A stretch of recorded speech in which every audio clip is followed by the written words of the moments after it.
Welcome. This is an actual play of a role-playing game. All the participants are adults.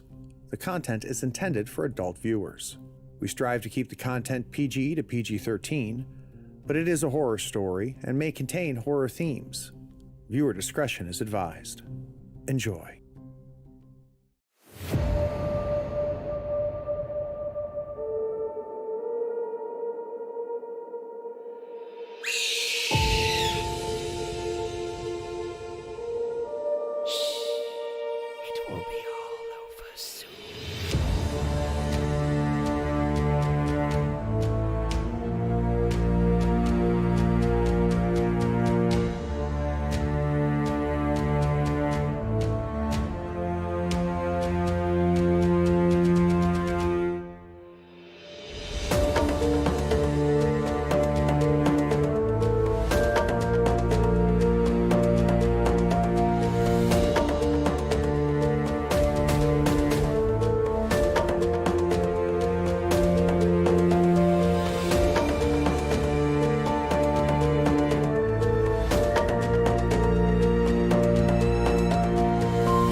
Saturday afternoon or Saturday evening, or if you're on the other side of the ocean, it is October, which means time to play some horror RPGs, which is really odd for this channel, seeing almost every RPG I run is a horror RPG, even if it's not meant to.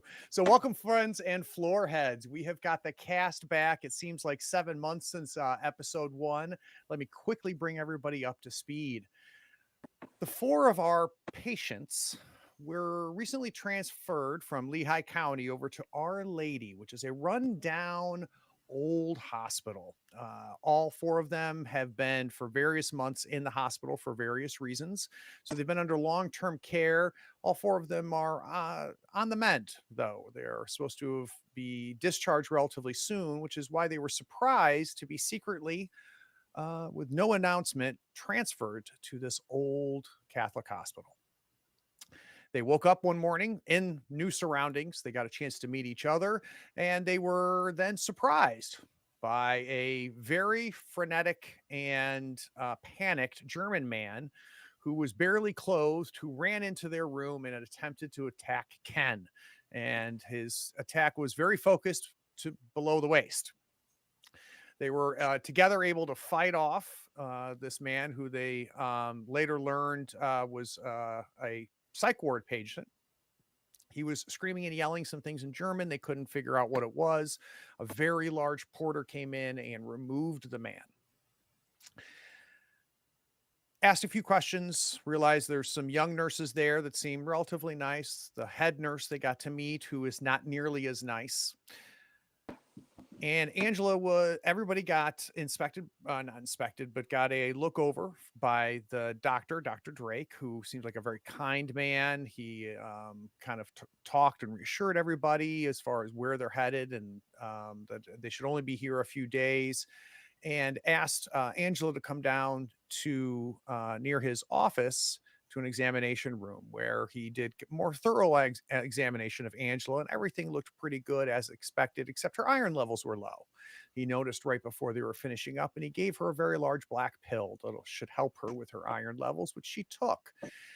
Our friendly head nurse, Nurse Mather, came to take her back. She got distracted by the child's ward, and Angela, being left alone in her wheelchair in the hallway, decided to check out the morgue. And what she found in the morgue was our German friend from the night before. They knew he died due to loss of blood because of a very specific injury. But what Angela noticed when she saw his body is that his throat had been slit.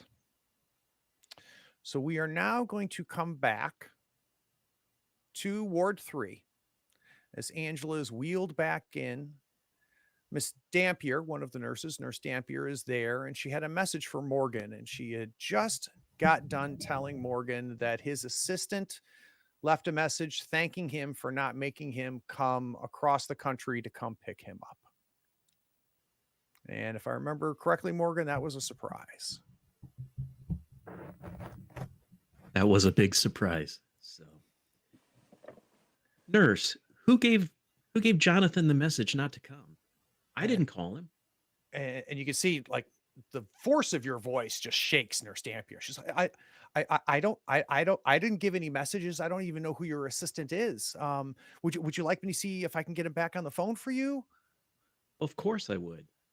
And I don't understand why you would cancel, or why somebody would cancel a visitor coming. I have no idea. And again, I don't think any of us have his number. So if you want to give me his number, I can call, or we can go to the front desk and you can call if you want. I think I'd like to go and talk to him. Okay. And you can see her kind of looking to Nurse Mathers, waiting to be checked by her. Nurse Mather just kind of, brings Angela over to the side of the bed. I don't know, maybe Angela, if you maybe expected a little bit of help getting into bed, but you're not given any by Miss Mather. Okay. She does kind of lean over to you, Angela. She says, after lunch, I'll come by and we can step outside. She whispers in your ear. And realizing that it's going to be okay, Nurse Dampier comes over to you, Morgan. She goes, same place as before, right here on the front desk here on the first floor. If you want to come. Yes, I'll come with you. Okay. Now you're still not feeling great, Morgan. So let's go ahead and take a health loss for kind of getting out of bed and making our way over to the nurse's station. Okay. What is Sam and Ken doing? Ken's going to see that the nurse didn't help Angela, and he's going to ask if she wants a hand. Yeah, that'd be nice. Is the nurse still in the room? Nurse Mather is kind of standing there, being very militaristic in her kind of physicality right by the front door to your room, the door to your room. Sorry. Okay. Yeah. Yeah. Help is good. All right. I'll be there as quickly as I can. He's going to start hobbling over. All right. Go ahead and take one health loss for me, if you would, Ken. And Angela, you do not need to, because when Ken arrives, he helps you get out of the wheelchair and get right back into bed. I am going to, when he gets closer to me to help, I'm going to say, we need to get the hell out of here as soon as possible. Why? Is it the smell? It doesn't smell great in here, I know, but no reason it's to not leave the a smell. hospital. Oh my God. So we see Nurse Mathers look at her watch, and she goes, "It's about 9 o'clock. All four of you need rest. We'll have your lunch brought in. I would say around 12 o'clock if we think of it. And our stuff, when's that going to arrive? I will check on your stuff. I've told you that is up to County General. When they send it here, I don't want it, so I'll bring it in here." Okay. Well, thank you. All right. She leaves. So let's quickly cut to Morgan. Morgan, you're at the front desk. Nurse Dampier is trying to manage you. She's having zero success. Yeah, I'm pretty angry. One thing, when I was shuffling my way to the nurse's station, did I see any wheelchairs or things just kind of sitting around? Or yeah, I would imagine there's a wheelchair there. Yeah. Okay. I just want to put that in my head for future knowledge. Got it. So you get to the front desk. She puts the phone up onto the counter. So she's behind the nurse's desk with, if you remember, it has those computers. I mean, this is modern times, and they've got the old non-flat screen computers. So she puts the phone and she says, okay, and she puts a code in to dial 0. And as she's handing you the receiver and you're going to dial, we hear Miss Mather's voice as she's coming out of the room, which is not too far down the hallway from her. She goes, "Is that a long distance call?" Well, of course it's a long distance call. You guys have my cell phone. How do you expect me to get a hold of anyone? Miss Dampier, I want you to mark the time. The call starts at 9:03. I want you to jot down when the call finishes because I expect to see that on his bill. Charge it to my insurance. After she So does that, you see her turn around and she walks in the other direction. Okay. The phone rings. Okay. Jonathan, are you there? Hello? Sorry. Jonathan? Yeah, Morgan. Yeah, have they let you out? I was told that you'd be out maybe today or tomorrow. How you doing? Who did you talk to? Did they tell you who they were? I'm sorry. Jonathan, I didn't get the message. It was a shock to me. The last I knew, you were coming here to help me. No, I got the telegram. It was on it was on there in the morning. It was in a little envelope, which was really weird. Like I didn't even know telegrams were still a thing. But I went on Google and realized like it was an old way to send messages. But yeah, I opened it up and it was from you, and it said that everything's fine. I should be out tomorrow. No need to come.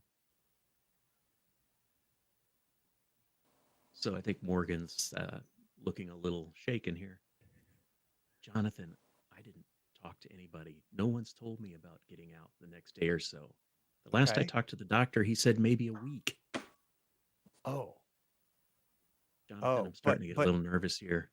but Morgan, yeah, we can definitely do it. But when I went to go buy the plane ticket, the corporate card got declined. What? Yeah. And just so you know, Morgan, that doesn't necessarily mean foul play with the financial condition that you're in right now. Yeah, we're in trouble. So, do you want me to try it again? Jonathan, I need somebody to come by. They haven't even given me my cell phone. I have nothing. I'm here completely in the dark, and this place is like from the 50s in some disgusting grade B movie. Yeah, no, okay. Yeah, I'll try the corporate card again. I'll go online and I'll fly out and I'll take a look at flights. And I guess, I mean, in theory, Jesus, it's 6 a.m. Here on the West Coast. I mean, I could get to, okay, yeah, I'll figure it out. So one other real quick thing, Morgan. So I didn't get my direct deposit yesterday. So we're now just over a week and a half late. And things are getting tight, man. Okay, Jonathan, we can sell the Tahoe. I don't need it. We can put it up for sale. I'll get you your money, man. This is just starting to make me really nervous. No, okay. All right. Yeah. You know what? I'll bring your backup cell phone. And that way we could maybe do like a money transfer or something when I get there, maybe. Okay. All right. Listen, Jonathan, I am not going to tell you not to come. So if you get another message, be suspicious. You're not going to not tell me. Okay. So okay, got it. Yeah, you know what I mean, Jonathan. Come on. I'm still on drugs, dude. Okay. Yeah. No. It's okay, Morgan. Yeah. I'll get it all straightened out. Yeah. And I mailed out the books and I forged your signatures on those books. So all those orders are full, and fulfilled. And, I think that's okay. I'm going to go online, Morgan. And if anybody, go ahead. Is there anybody at the camp? At the Tahoe camp? Yeah. I don't know. Have we been paying the mortgage on that, Morgan? Because like we've been getting a lot of letters. Okay. We may have to start calling in some favors. Okay. All right. I'm Listen, going to go online. I'm counting on you. I got it, Morgan. I got it. All right. You call me if you need anything. Okay. Okay. All right. We click. When I hang up, I don't notice any weird um, other electronic noises. Like there might be, I could do a notice. Nope, there's nothing there. Nothing there. The one thing I'm going to ask you though, Kevin, where's your mic? Because we're getting a huge variance in your volume level. All right, now it's There right in you front of go. me. Oh, look at you, you handsome man. All right, perfect. Yeah, so you get nothing that makes you suspicious of. I mean, the quality of the call is low, but you can attribute that to the 1974 conference phone that you're probably looking at. Okay. All right. Well, I guess I'm ready to waddle back to the room. Do you want some help? That would be great. I'd really appreciate it. So Nurse Dampier comes around. She kind of helps, walks you there. So no reason for another health loss because of the kindness of Miss Dampier. Let's cut into right before when Morgan comes into the room. We've got our 3 patients in the room, and for the first time this morning, you guys are by yourselves. We gotta get out of here soon as possible. Okay. This is gonna sound a little bit crazy, but when I got checked out downstairs, went by the morgue, found the German guy who died. You went into the And morgue? yes, I went to the morgue. They left me in the hallway alone. And you But just went into the morgue? yes, the door was open. Why? Curiosity? Honestly, Oh, there's okay. no actual good reason why, but curiosity. The sheet came off the guy's body, and you know how they say how he died? No, his throat was slit. Yeah. Was it self-inflicted? You know, it could have been No, self-inflicted. He wasn't really in the best state of mind. but can you slit your throat like from here to here Can you rip your yourself? own? Can you rip your own balls off yourself? I mean, he did that. I mean, if he's willing to do that, I would assume he would be able to cut his own throat. That's the stupidest thing I've heard. But because they said he died by blood loss. Well, if you slit your throat, That would be You got- blood loss, yeah. Oh my god. but did it look neat or was it? It looked Oh, surgical, gross. Shadika. It looked neat. Was there blood everywhere? No blood was anywhere. Well, I That's don't it. assume he cut his own throat in the morgue. It would Let's go probably and- been somewhere else. You can enter now, Morgan. Okay. I'm just saying But- that he probably didn't cut his own throat this surgically because he was insane. So I would assume that the little line that you'll need to cut a throat would be like messier, but it wasn't. Well, that doesn't make any sense. I mean, why? I mean, We don't it have is- any of our because stuff. It's, We were it's more logical that he hurt himself than that. how about this? What's more logical that we just woke up here randomly? Well, That has no logic behind that at all. Right, but nobody's trying to kill us. Why would we assume that the hospital people would kill him? No, I don't. He I was don't just know if it's- insane. He may be suicidal. I mean, people do things. I Okay, hear he them should have got talking? your boss. I regret this. well, I mean, it doesn't make any sense that they'd move us here. You know, they drugged us to move us here. It's And Oh. the guys, okay, Morgan. Yeah. I made it into the morgue. The German guy's throat is slit, but it's not messy. So, and I'm being very quiet just so this group can hear. So Jonathan, my publicist, was going to come. He got a telegram. what? Have you What's it? telling what's him a not to telegram? come? I didn't even know Is there that like- were such things as telegrams anymore. You've got those novelty services, but a telegram? A telegram. He said it was in an envelope. I called him. He's supposed to be coming down here, but I'm nervous. That's weird. Do they even do telegrams anymore? I don't know. What is a telegram?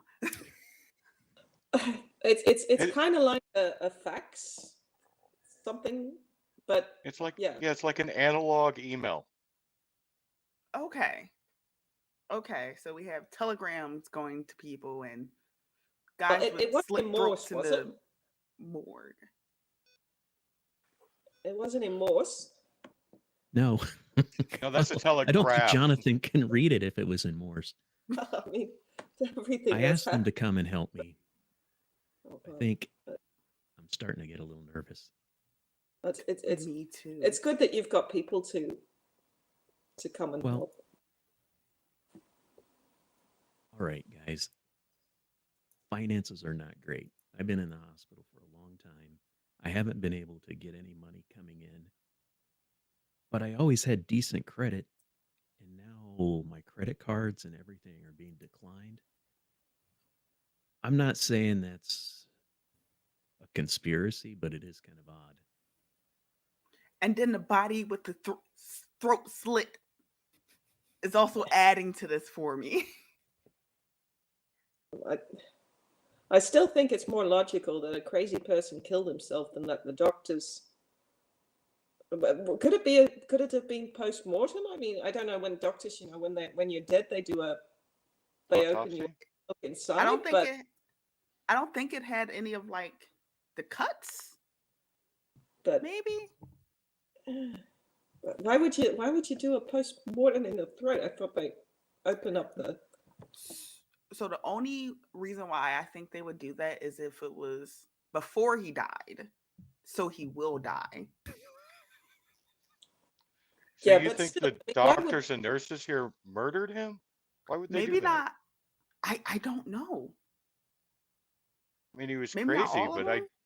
don't think there that they would have there killed him. I mean, they're doctors and nurses. there must be better ways for euthanasia? Yeah. I mean, So, guys, your conversation's cut short because you immediately, and when you hear this noise, everybody stops talking. It's the noise of the door opening. And in comes our very large but very quiet porter friend, Elf. If you remember, like 6'8".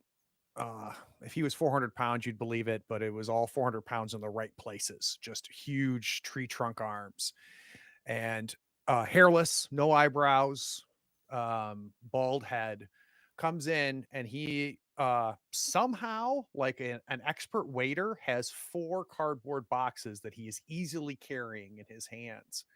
And he sets each of them to the base of each of your beds. Doesn't say a word and starts to leave. oh, that's my stuff. Thank And you, I, Elf. thanks. And I kind of jump forward and Thank you. grab the box and pull it onto my bed and open it up. And Sam, when you open it up, it is your stuff. So let's talk about what you find in there. Okay, well, there's hopefully my phone. Yep. A charger. Uh-huh. A change of clothes, or at least a pajama. Yeah, you've got a couple changes of clothes in there. All the clothes that you had back at county. Yeah. And then there's probably 2 or 3 skeins of wool and a crochet needle. Excellent. just Yeah, everything that you had there. And for those of you watching as a GM, but when I'm asking Naomi that, I'm just trying to get a sense of what she would have in the box. But if Naomi were, say, 3 sessions later to go, what else would have probably been in the box is this. If it's reasonable, I'll give it to her. So this is not me like forcing poor Naomi to figure out everything she might need for the next 5 My sessions. gun in there? What's that? Is my gun in there? Your gun is not in there. But it never hurts to ask. Ken, you grab your box and open it up. Let's give everybody a sense of what you're finding in yours. All right. Inside's a couple of changes of clothes, a few blocks of wood, tiny whittling knife, and a picture of a woman and 2 children. Okay, great. And Morgan, what are you finding in your box? Yeah, in my box, of course, there's my cell phone that I desperately want. Probably a change of clothes. There's an old tattered book of poetry, and inside the book there are some envelopes look like they're probably letters, but they're older, and that's about it. My wallet and um, credit cards, which evidently are no good anymore. But Well, and the only other thing I'm going to suggest, especially for Morgan and probably Sam, and you guys tell me if this doesn't make sense. I would think either one or both of you would have a laptop as well.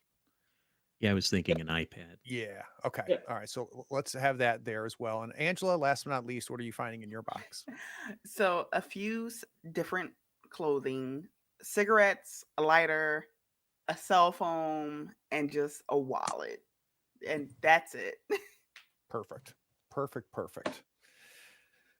So again, after Alf closes the door, the four of you are there. Those of you looking at your cell phones, they are dead, which is reasonable. I doubt that they would have been charging them for you, but all of your chargers and everything are in there. I'm like, okay, I've got my pajamas in one hand, the cell phone, and the charger. Okay, where's a plug? Right by the bed. You don't even have to get out of bed. Okay, so charge that in, and then I'm like, if you guys don't mind, I'd like to take a shower and change. I don't And say then anything. I just I climb don't. into bed. So then I kind of get out of bed and I hold the hospital gown closed and with my pajamas, and I head into the bathroom. All right, let's go ahead and take a health loss for that. And that'll cover the whole shower and for the return back. Is the water warm? Ooh. If we're generous, we're going to say it's warm. But if we were to have Sam tell the truth, she might categorize it as a tad chilly. But it's not You cold. You hear a bit of a yelp and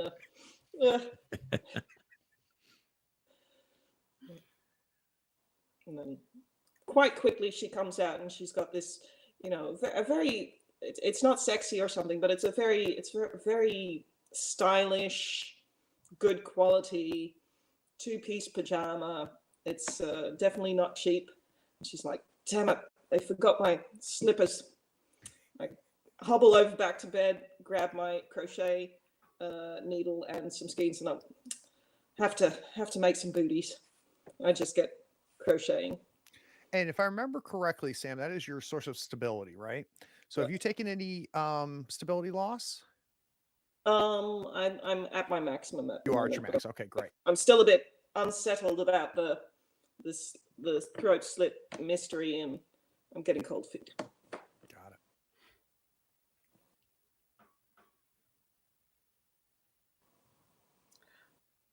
So everyone's phone is currently dead. And I'm asking the group, Angela. Okay. Shake my head, yeah. Okay. How close okay. are our beds together? Are they- So the room itself, I mean, it's a pretty good sized room. It's like a, probably 25-foot square room. So you'd have to get out of bed to pass things between you. If any of you want privacy, you do have the privacy strings, or screens that are like shower curtains that go kind of as a U around each of your beds. Right now, I'm assuming they're all open. Yeah.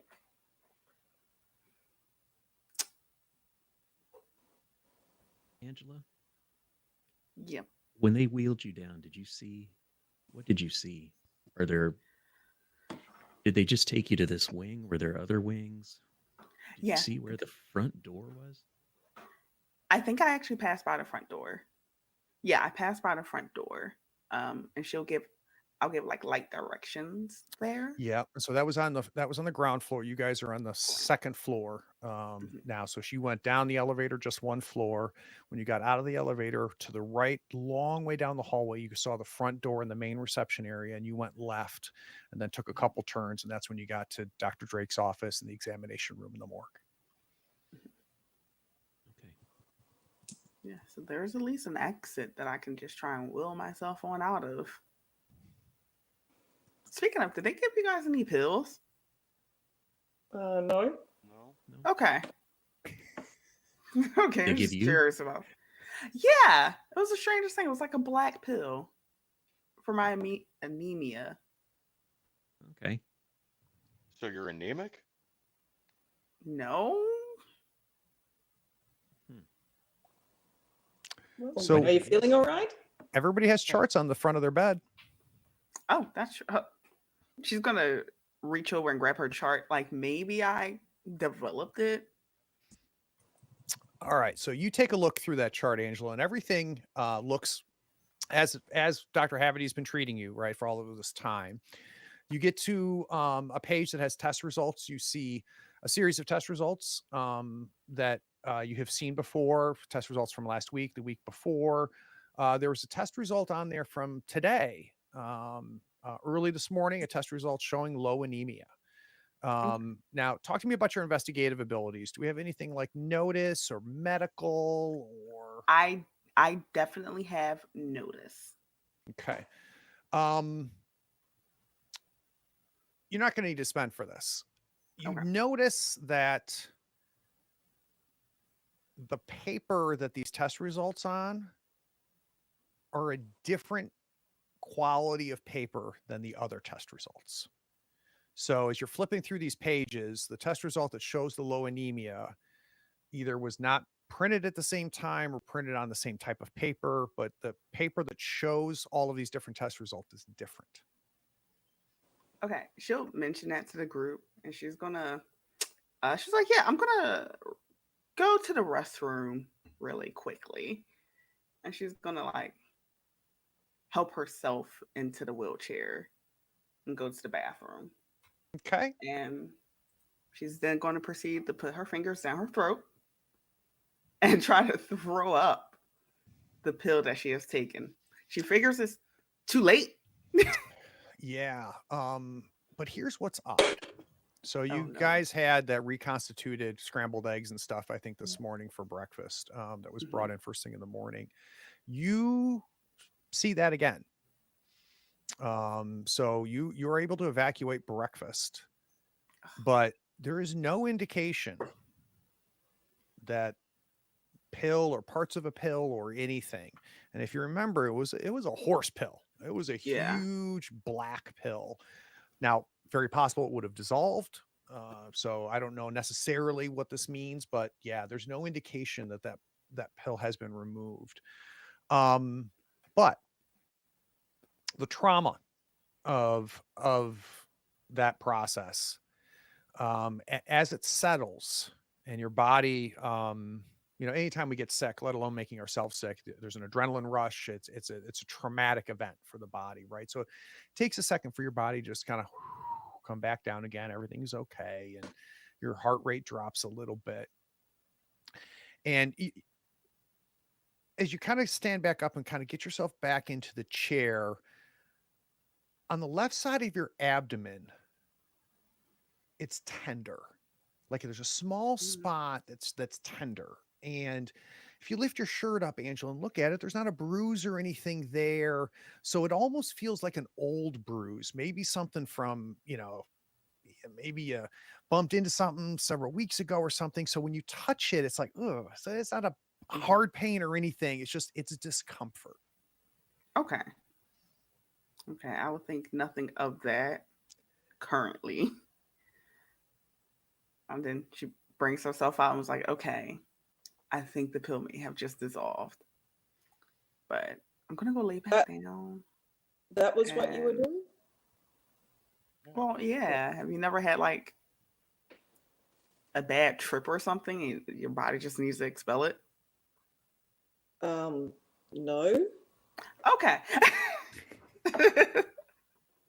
But are you all right? Yeah, just a slight pain on my side, but I'm okay. Oh, okay. Well, maybe rest up. That's what the nurse said. Oh, yeah. Ow.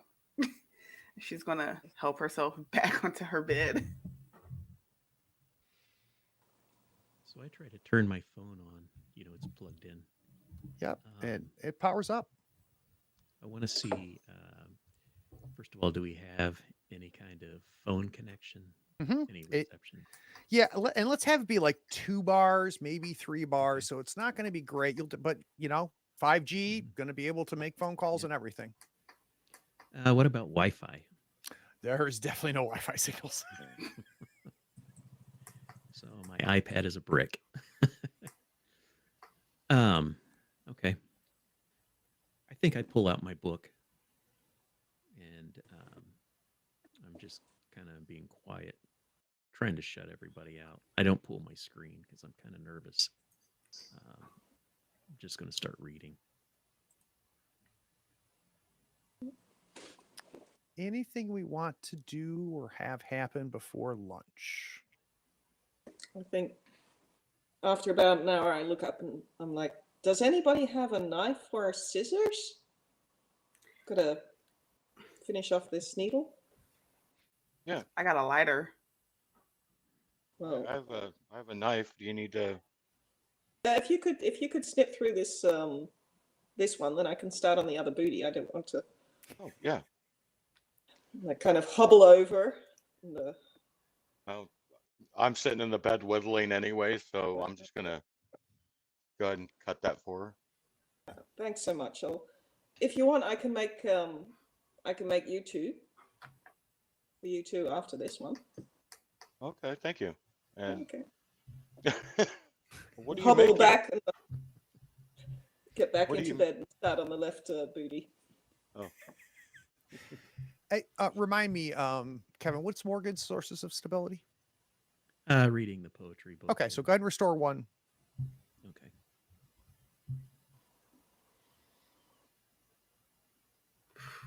Anything else before lunch? Ken's sitting in bed whittling, and that's his sense of stability. Great. Did you have a stability loss? Yeah. Okay, go ahead and restore one for me. Since Angela Shore, her people will complain if she starts smoking. She's going to go on her cell phone and look up like large black pills. So as you're Googling that, there are some sites that made you clear your cache, but you did find some other sites. And the only thing that comes close to what you saw was all on veterinary pages, right? So so when I said a horse pill, that's what you're finding is not just that it was the size of what we call horse pills, but that's the kind of stuff that you would normally see given to animals.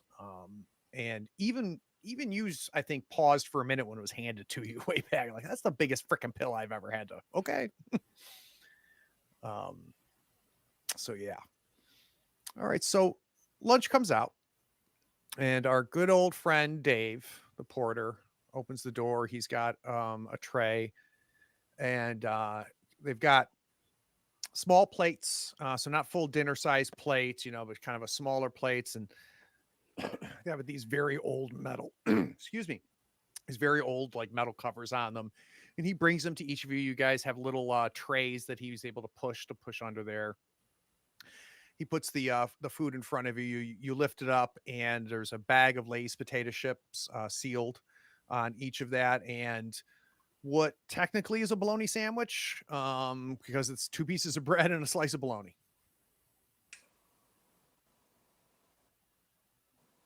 Thank you, Dave.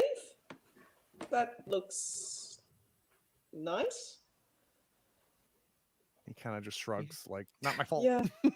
Well, hospital food, I guess. It's not as good as county. I bet county had really good food. Oh, super good food. Do we have any Wouldn't call yogurt? it good, but I'm gonna guess no. And if it's kept in the kitchen fridge, you may not want it, but I'll look. Okay, or something. I can't eat bologna. I'll be Okay. sick. Okay, I'll look, sir. I'll look. All right. Thanks. So Dave leaves and doesn't come back. So either he didn't check for you, or he did check, or he found yogurt, and then we'll never know what happened with Dave and the yogurt. But our good friend Nurse Mather comes in, in no way acknowledges Sam, Ken, nor Morgan, comes directly to Angela, and she goes, "I heard you got your stuff." Yes. So if you want to grab something, I will give you that tour I promised. All right, I'm ready. Ooh, a tour? We're going on tours? Doesn't even acknowledge that you breathe the same air as her. Ken. She doesn't turn or anything. She waits until Angela gets herself into the wheelchair. Mhm. And Angela, she takes you down the hall, down the same elevator that she took you to before to take you to the examination room in Dr. Drake's office. Instead of taking a left when it dings and it goes to the first floor, she takes a right. Okay. And as you're going through all of these hallways, the condition of this hospital is consistent. It is old, it's run down. You feel like you've been transported to like a 1950s movie. And everything's almost in black and white, it seems like, as you're wheeled across. She gets to the front door, and you see she's got this huge school janitor keychain on her belt. Mm. And she reaches and she kind of clicks like an Allen wrench into the bars that allow you to push it open. And she pushes open, she takes you out to the front, and there's like a covered area. And then you see a large drive area with parking lots on either side. There's a few cars, which is probably staff parking, way back to the far left. The patient parking is empty. Visitor parking is empty. She keeps you under the main covering overhang there. It is cold. And she goes, "You don't need one of my cigarettes anymore. You have your own, right?" Yeah, we're good. All right. She lights up while you do. Oh, Angela. Oh, she's so happy. And we're not doing this, right? No. And she, as you're sitting there, she kind of leans up against the building a little bit, giving you no indication she's interested in conversation. That's fair. All right. She'll wait until they're walking back. Okay. And smoking is one of your sources of stability. Is that right? Yeah. All right. So if you've taken it, you can restore one if you've taken any stability lost. Okay. Oh. Freedom is so close. she takes you back. You guys have finished. Morgan, what are we going to do if we're not going to eat that bologna? We're going to eat the potato chips? I'll eat the chips because they're in a bag. Okay. So I'll eat those. I'm assuming there's water or something. Yeah. Yeah. There's like a little, like those hospital pitchers, those thick plastic hospital pitchers that are full of lukewarm water, and a couple plastic cups. Yeah. So I drink that as well.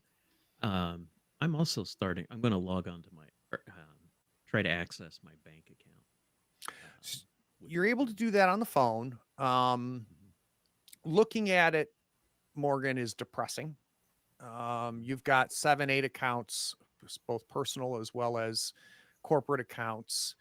You see multiple transfers. You know each one of them.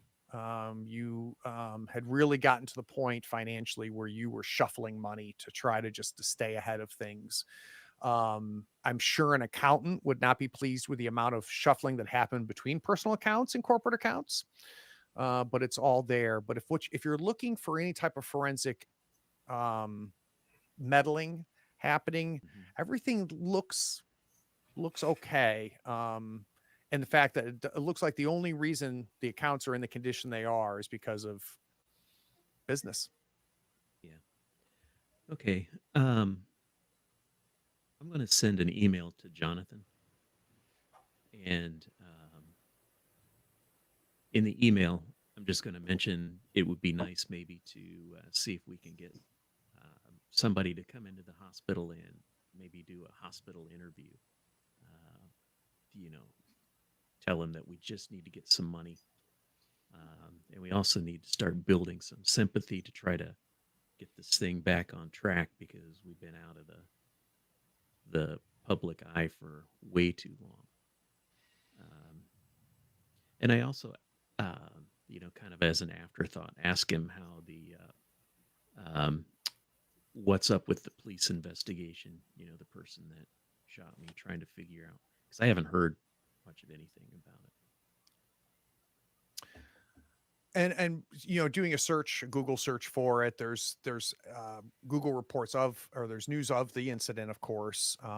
Anything that you can find, it just ongoing investigations, Mhm. right? Nothing beyond that. You send the email Mhm. and almost immediately get a reply back, Mhm. and it's an out of office, Hmm. and it says, "Hey, I'm out of office, headed to the East Coast. Should be gone for just a few days. If you need me, text me." So I try to text him and I just say hello with a question mark. Okay. No response to the text message. I didn't think there would be. All right, so I'm just surfing now. So the four of you let me know, what do we want before dinner? Well, I'll give my bag of chips to Morgan if I can have his sandwich. I Ken gladly was trade thinking my the same thing. Sorry, Angela asked first. She'll go halfsies with you on the sandwich. No, it's fine. I got my chips. Okay. Oh man. I think one thing I'd like to do is kind of get up and, you know, try to make it to the bathroom, take a shower if I could, and, then just kind of testing to see how I feel. And, um, you know, what I want to start doing is building up my endurance to Yeah. see if I can start walking a little more and getting up and moving around. So you feel not great, Morgan, but Mhm. better than you have, right? So every day you're getting incrementally a little bit better. Let's remind the audience your injury. Yeah, I was shot in the stomach after a presentation I was giving, was signing some books and things, and this person approached and started yelling at me about something I supposedly did to his wife, something about money, and then shot me in the stomach, and that's about all I remember for quite some time.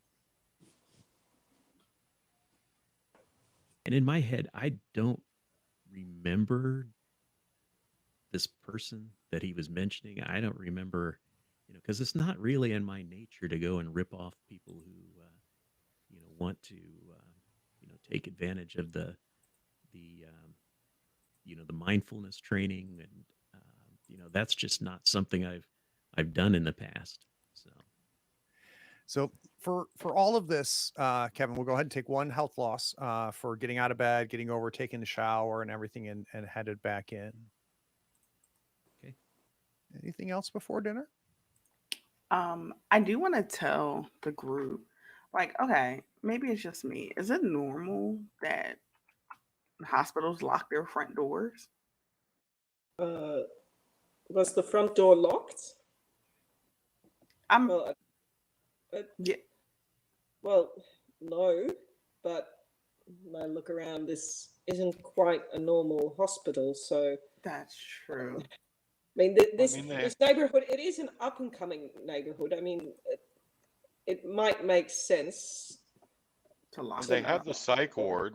We wouldn't want Yeah, the That's patients true. to get out through an open door. we're not in And a psych ward, are we? no, we're not. I don't Okay. think. I'm pretty sure we're not. No, Okay. I don't think we are, but it is a possibility.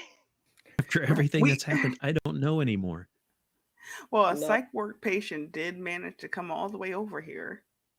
Yeah. That's So I true. mean, if he would have went downstairs, he could have got out if the doors were unlocked. That's true. Would have been okay But with that. Well, they wouldn't want somebody like that cruising the neighborhood. That's probably a lawsuit waiting to happen.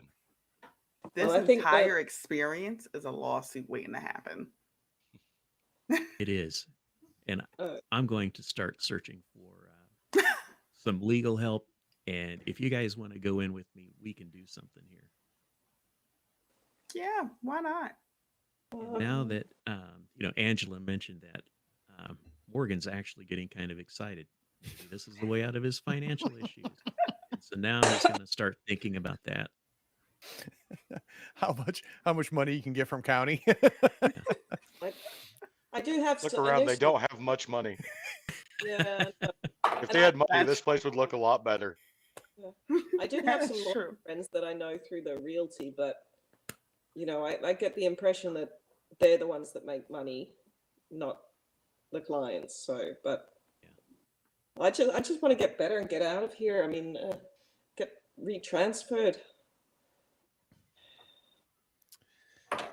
So, guys, what I'm going to do, if it's okay, is I'm going to montage into the evening. By all means, though, you guys know as players how I do things. That it stopped me at any point. Say, Craig, I really wanted to do this, but pretty uneventful. You guys are kind of doing your thing, watching TikTok, flipping through, looking for lawyers, whittling wood, sewing, and crochet. Not sewing, crocheting. That's two different things, right? And you get a technically meatloaf dinner, because if someone had forced you to explain what the powdered mashed potatoes, reconstituted powdered mashed potatoes, and the piece of hamburger with no bun was, I guess it was meatloaf because of the ketchup on top of it. That appeared to be what dinner was. Good old Dave, who's now has served you breakfast, lunch, and dinner, delivers that food.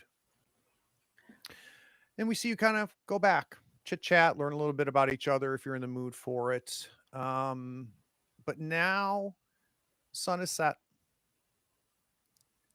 It's getting dark. Though none of you really did a whole lot today. Getting pretty exhausting. So I need to know if anybody's going to fight going to sleep. I'm not.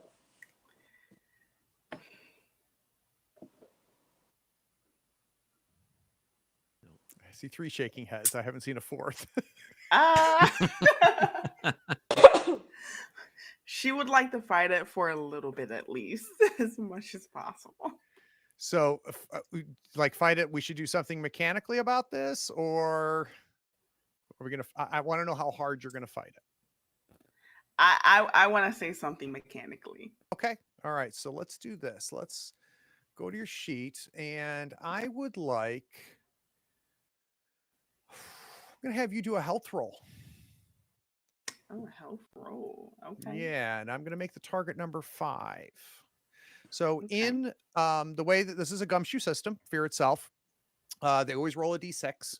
And in this case, she would roll 1d6. On a 5 or 6, she would succeed, which means her goal is to not fall asleep when everybody else does. But how many points do you have in health, Angela? 15. She's got 15. That is also her quote unquote hit points as well. She can spend points. And by spending points, she can add to her die roll. So with a target number of 5, if she were to spend 4 points, she'd be guaranteed to succeed, right? Because if she rolled a 1 and we added 4 points to it, she'd be good. But those spends restore at different points in time. And knowing this is also her health, I'm very interested to hear what Shadika's going to do. Right? Okay. I'm going to spend 2. All right. So let's go open up the character sheet. Let's spend 2. Okay. And I think it'll automatically bring your health down for you. And let's give it a roll. Wow. Look at that. 5 plus the 2 is a 7. So, Angela, as you're there in bed, you kind of catch yourself nodding a little bit and kind of sit yourself back up again and kind of get yourself comfortably uncomfortable.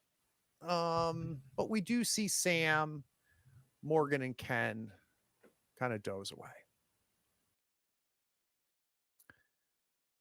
About an hour after the 3 of you are asleep and Angela's doing everything she can to stay awake.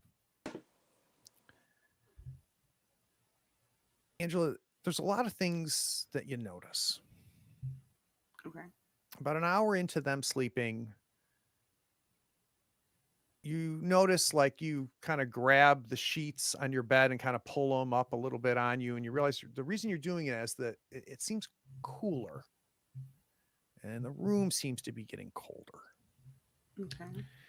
And it's kind of as soon as you have that awareness of, wow, it is colder. you something's weird. Something's weird. Talk to me about your sense trouble. Oh, cinch trouble is an 8. Okay, I'm gonna need a sense trouble. Okay. And I want to know if you want to spend. The target is also going to be the target actually is only this is gonna be for 4. I'll spend 1. Okay. So let's Yeah. roll a sense trouble and add 1 to it, dropping your sense trouble by 1. God darn it. Very now look Okay. at 7. Look at you. Awesome.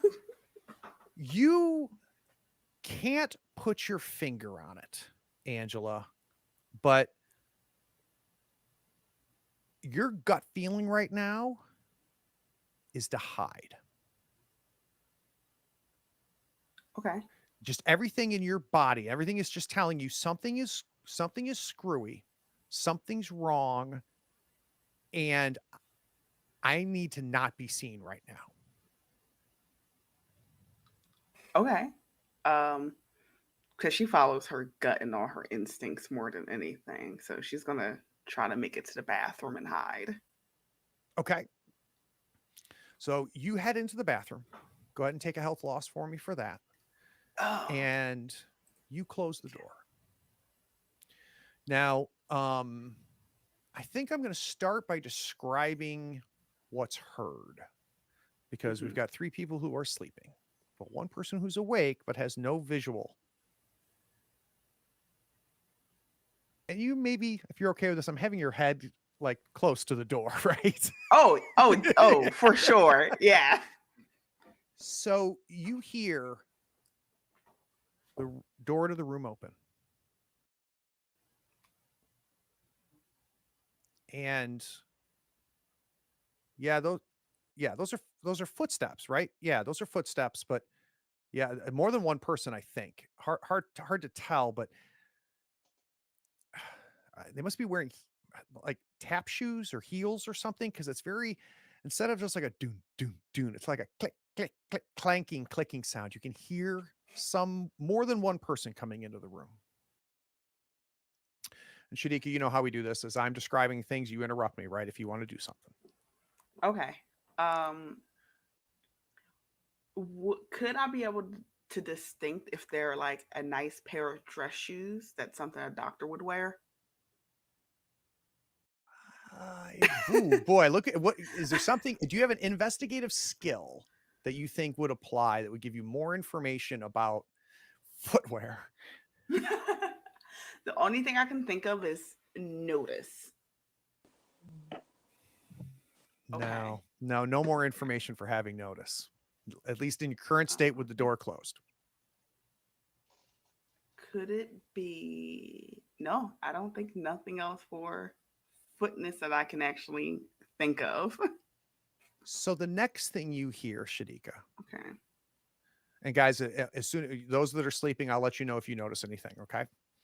The next thing you notice, Shadika, is you can hear noise, and you immediately know those are wheels. And in fact, when you hopped into your bed one time, the bed moved a little bit and it made that same noise. Okay. And it sounds like 2 beds are being moved.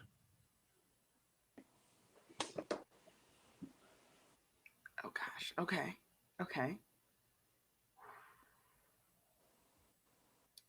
She's gonna wait until she hears the door shut. Samantha, you don't know why, but your eyes open. And, you're kind of blinking and your eyes are adjusting to the fact that it was completely dark when they were closed. And now there's opening and you've got kind of that hospital room lighting. And you're moving. Your bed is moving. It's not moving quickly. You kind of go to turn your neck to kind of like see like the wall, right? Like, am I moving? Because all I see is the ceiling. And you can't move your neck. That immediately just instinctually makes you the signal from your brain goes to your hand, right? To reach up and maybe touch your head or your neck. And you can't move your hand. And you have medical, right? I have medical. Okay, no spend. I just need to know if you have it. I've got medicine, yeah. You can tell you're paralyzed. You can see in the corner of your eye, there are shadows.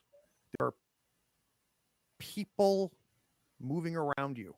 Your bed is moving. You're only able to really see the ceiling, and just your field of vision is very limited as you go. Can I speak? You try to speak, you can't even open your mouth. In fact, there's a part of you that goes, thank God I can breathe. That's how frozen you feel.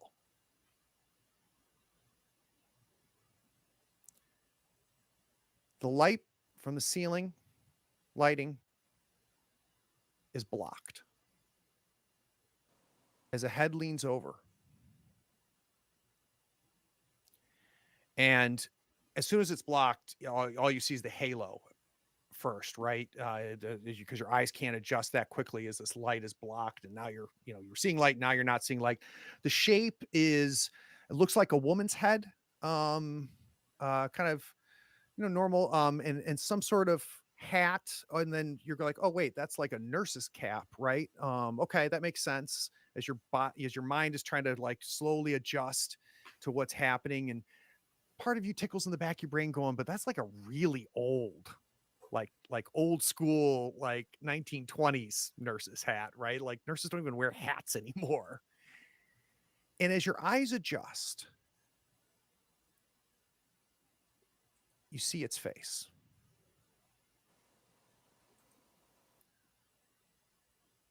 Where the eyes would be, it's smooth.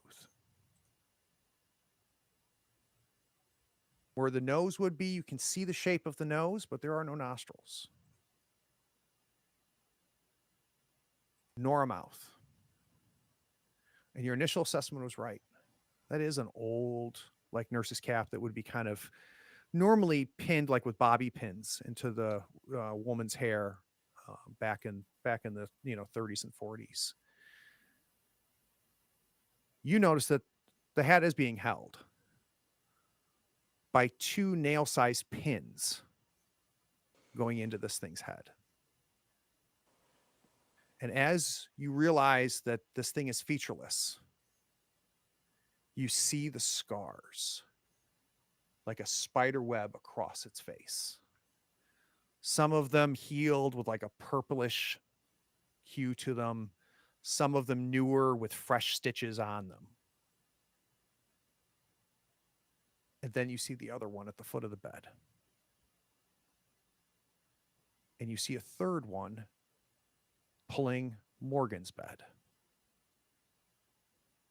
Let's go ahead and go to a 10-minute break. We'll be right back.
Now, as Sam is taking all of that in, we know what Angela can hear.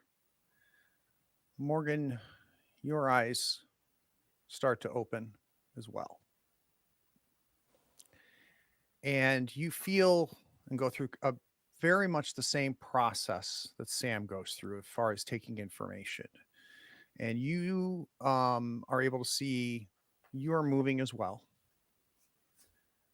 And you see the face identical to what I described to Sam, though obviously not the same.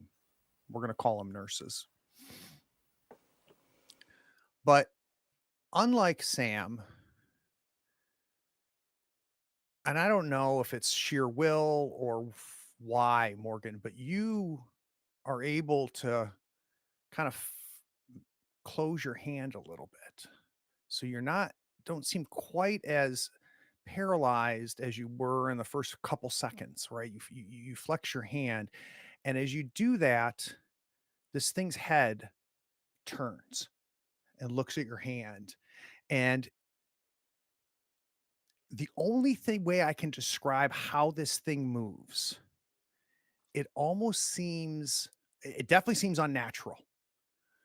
And the only thing that goes into your mind is almost insect like. In fact, there's almost a clicking noise and it looks at your hand and it goes and looks back at you.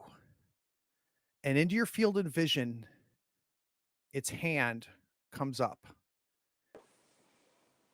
It's got a thumb. It's got 4 fingers. Well, yeah, that's not a thumb. And those aren't 4 fingers. They're syringes. And the syringed hand comes down and you feel 4 pinpricks go into your throat. And as the coolness of whatever's being injected into your throat starts to just chill and spread as it's injected, and your eyelids just they start to get heavy. And right before they go, you notice, maybe it's because it's touching your neck, you focus on its neck and you can see these plastic tubes that run from under its chin into its upper clavicle as you then doze back asleep.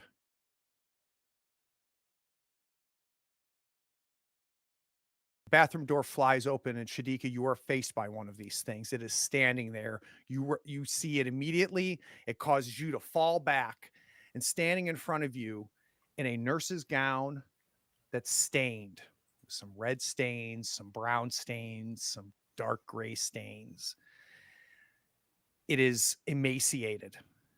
It's featureless with this scarred webbing and this nailed nurse's cap at the top. I need a stability test from 3 of my players. Okay. Let's start with Angela. This is going to be a target 5 stability test. Now, stability is what I love. One of the things I love about Gumshoe and about Fear itself. This is a replacement from Sanity that we see in Call of Cthulhu. Mechanically, accomplishes what I think Call of Cthulhu tries to accomplish without getting into mental illness, which is what I love. Seems like a minor distinction, but I can tell you for me, it's a major distinction. Now, and speaking of mechanics, much like the role that Shadika had to make for Angela before, she has a target number 5. And the fact that I'm calling for a stability test means that there's a stability loss at stake here. And what Shadika needs to decide for Angela is, does she want to spend points, right? Now, in theory, she could spend 4 points and guarantee that she would hit that target number 5 and her stability would drop by 4. But is that more than her stability would drop if she were to succeed? Or to fail? I'm going to just spend 1 point. Okay. At least make it an even 50-50. And let's go. Okay. So you roll a 6. So you're able to keep yourself together. as you fall to the ground and you see this unnatural thing that's just kind of got this movement to it as it starts to come towards you, and you realize the clacking sound that you heard were its footsteps, and looking down you see that it's got almost this unnatural spiked foot. That's the clacking that you heard outside, and it's moving towards you, and you can see the fingers, the syringes that make up the thumb and the 5 hands as it's approaching you. Oh crap. Okay. Um is it like bodily in the doorway? It is between you and that door. Okay. Is there a shower curtain in here? There is. Yeah, there's a standing shower. Okay. This is gonna be stupid. Gonna attempt to rip the shower curtain off and just kind of throw it over the creature. And if that works, try to push past. Like, I Okay. don't know. Try Let's to do a blind it. Let's do a scuffling roll. Okay. It's Oh, to hit man. its to hit threshold is a 4. Okay. Okay, that's a good no. So you rip down this shower curtain, and it takes no effort. It comes right off. The springs that the rings that were metal rings that were holding it kind of spring off as you tear this thing down, and it's this thin plastic. You can almost see through it now that it's in your hand, and you kind of stand up and you throw this thing at it, and the curtain just kind of closes its way. It with like bizarre speed just swipes it as it goes to the side. It presses in on you and tries to inject you with its fingers. What is your 2-hit threshold? 3. God darn it. It presses you into the corner on the floor. You're now half on the floor with your back up against it, and the needles go right into your throat. And you feel that same thing I talked to Kevin about for Morgan. You can feel the coldness as it's the prick, and then this cold liquid being injected into your throat. And your eyes, just your lids get heavy, and you get that half dream state where you're not really sure if you're awake or you're asleep. And finally your eyes go dark. The only one conscious right now is Sam. So everything I'm going to describe, we're going to only have Sam see and hear.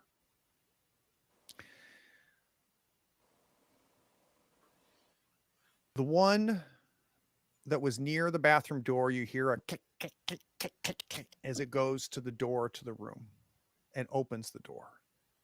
And you can tell by the way the ceiling is moving that you are now being wheeled out of the room. You can hear another bed behind you being wheeled as well. You look up at the ceiling, and you are now being taken towards the elevator. So you're being brought left. The whole time, this of their feet. At one point, you hear one communicate with the other, and it's kind of this clicking noises as one calls and the other responds.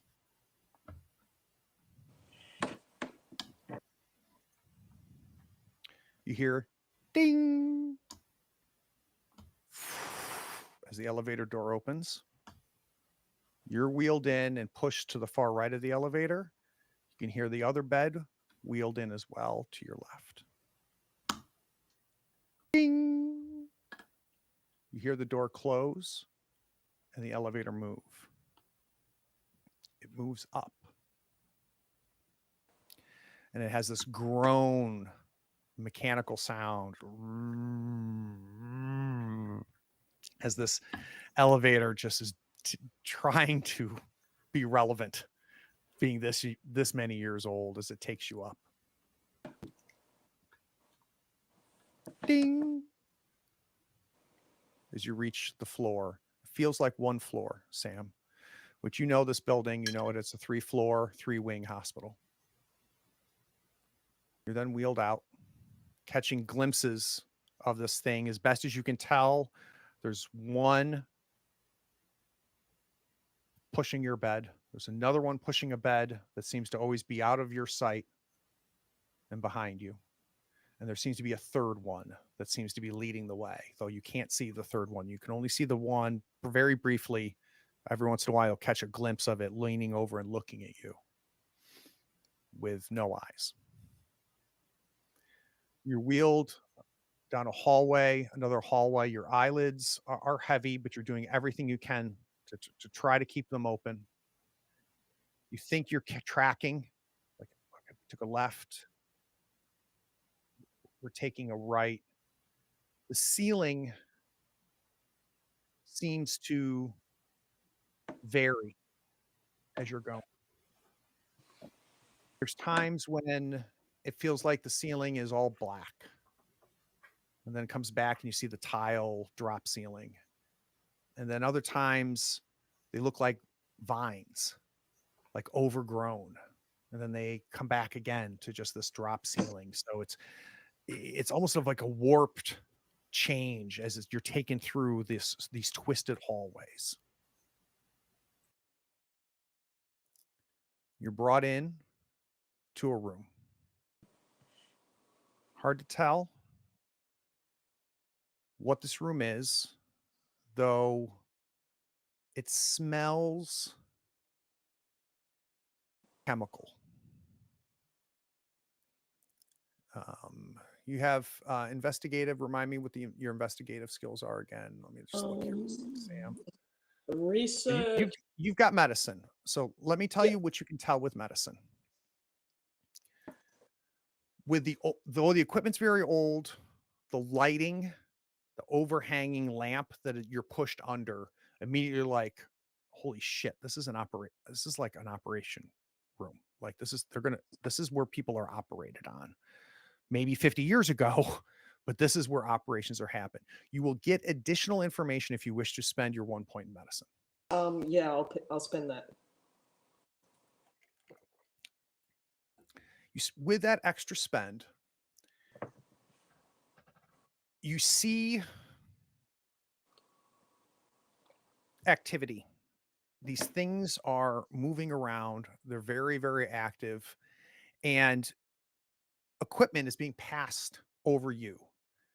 And all of the activity, the type of equipment, these knives, these rib openers, all of these things are like they're prepping for surgery. And you can tell, even though you're not getting complete information with your background in medicine, you're able to understand like this is the ritual that a nurses would go in as they are prepping for an operation.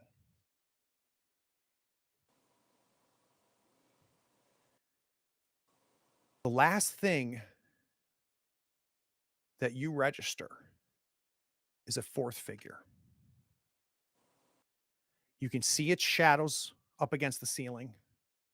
You can tell there's now a fourth somebody in this room. And right before the sedatives or whatever's in your system take over, as you can feel things being injected in your arm, like IVs being injected into your arm, you get a glimpse of this fourth figure.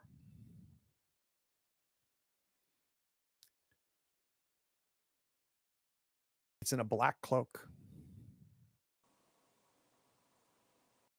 And it's wearing a leather plague doctor mask, the kind of leather mask that has a crow shape to it with two circular cutouts in the leather. You don't see, you only see darkness behind it. You can't see anything other than the leather mask, the black cloak, these featureless things clicking and clacking. And you hear him say, "Let's begin." as you succumb. Can you wake up? It's morning. You slept well. As you kind of lean up, you look to your left. You can see Sam's bed. Sam's in it. Look to your right. There's Morgan. To Morgan's right, you see Angela. Your internal clock says maybe it's like 5 a.m. Looks like sun hasn't risen yet, though. All right, Ken's gonna give himself a big stretch and get up and get ready for the day. Try to get changed, take a shower. As he's going about his business, he doesn't think much about it. I forgot a stability test. So I need a stability test for what Morgan saw. So Morgan, for seeing our friendly group, we got a target 5 stability test. Do you want to spend any points? Oh, you're mute, my friend. Yep, I'll spend 1. Okay. So you're going to add a 1 to your roll.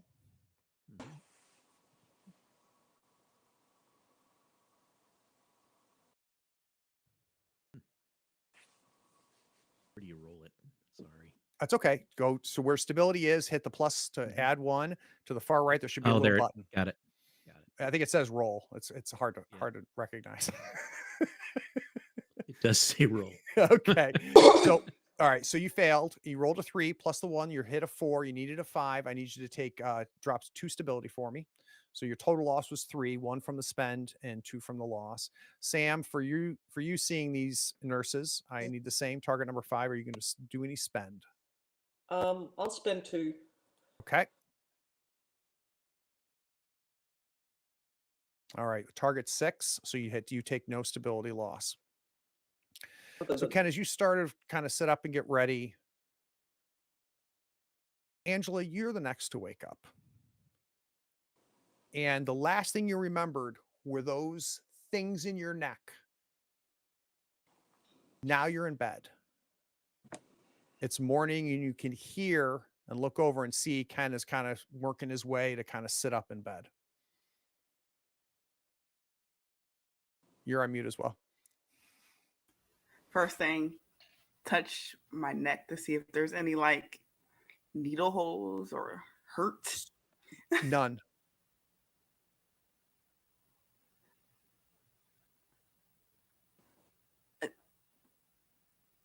Are you okay, Ken?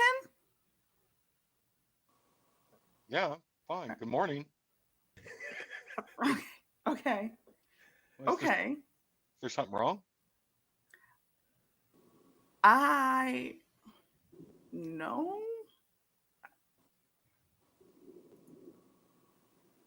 Are you okay? You seem to be acting a little strange. Are you still groggy? It may have just been a really strange dream. I'll be fine. I'll be fine. Okay. And Okay. he's going to continue collecting his stuff, getting ready for his morning shower. Do you Sam, need you me to wait. get the nurse? No. Okay. No help's needed. It's fine. Okay. Yeah. You just seem a little out of it this morning. Best case scenario, it was a really horrible dream. Yeah, I get those sometimes. Sam, you wake up. If I'm able to, I think I'm just going to wake up. And just, I don't know how mobile I'm going to just look down. Do I have my arms? Do I have my legs? I'm going to just rip open my pajama. It's like, just look at that. You pull the sheet off. You're able to pull the pajama up and look. You don't have to necessarily rip them open. You can inspect yourself while keeping your pajama on if you want. You look down. All right, 2 hands, 10 fingers. You just do an inventory, right? My legs are there. I can move. But You look down at your torso and you see a scar that's running from about halfway between the bottom of your rib cage and your belly button is where it starts, and it goes all the way to the side of your hip. But it's not stitched. And again, with your medicine investigative skills, no spend needed. It looks like the scar's a year old, maybe, but it was never there before. This wasn't there. This wasn't there. Oh my god. Well, wait, Oh my wait. god. Oh my Sam, god. calm down. What's going on? This wasn't there. They did this to me. There was we need to get out of here. This wasn't there. This wasn't there. What have they done to me? Okay, Did wait, they- no. What happened? I couldn't move. I woke up and I was paralyzed, and I couldn't move. I could just see, and there was these I don't know. It was nurses, or they were.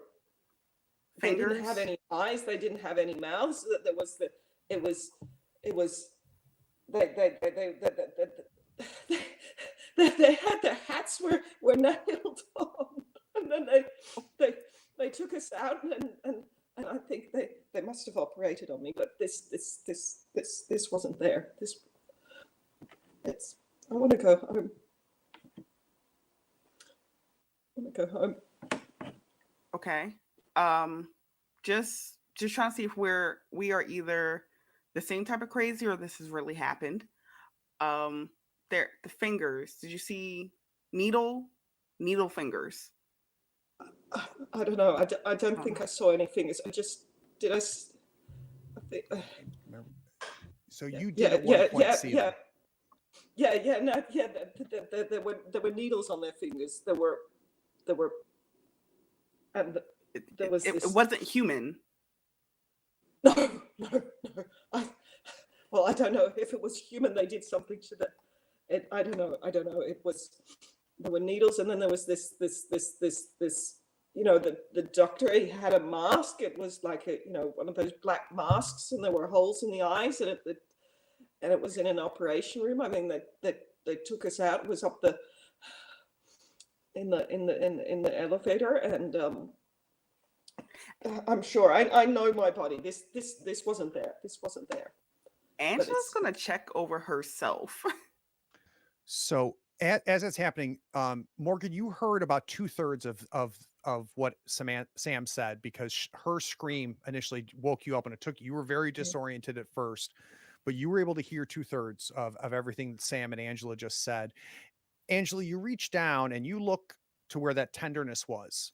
And yeah, even before you look at it, you just kind of maybe bring your hand up under your pajama shirt there, or whatever you're wearing, and you feel that. And it is not only far more tender, but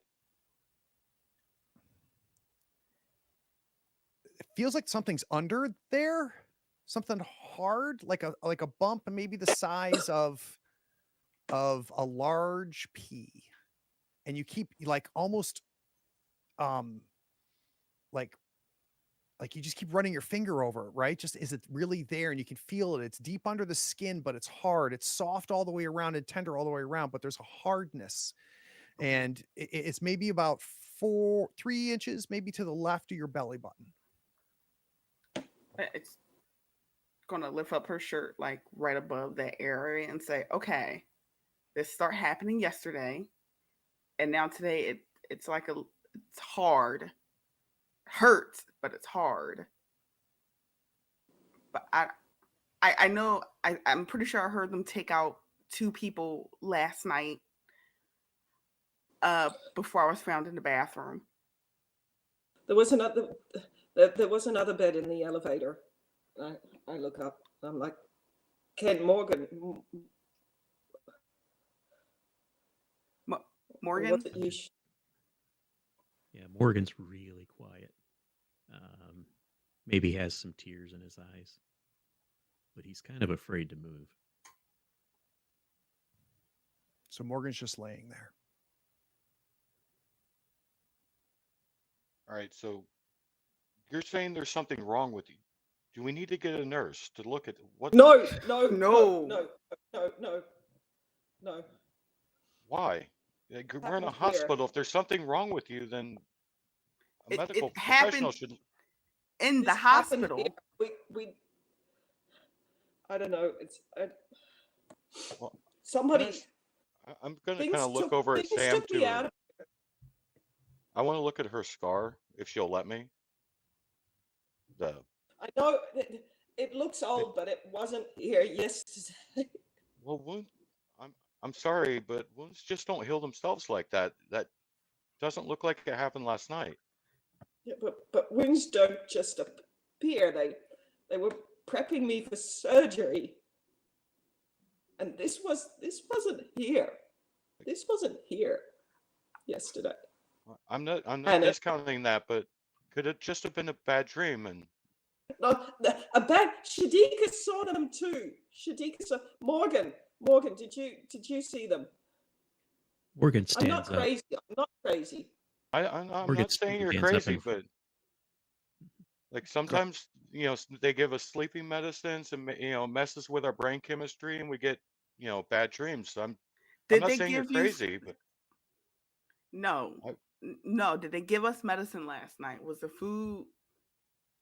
You Well, see Morgan unless stand up. can I stand up and walk?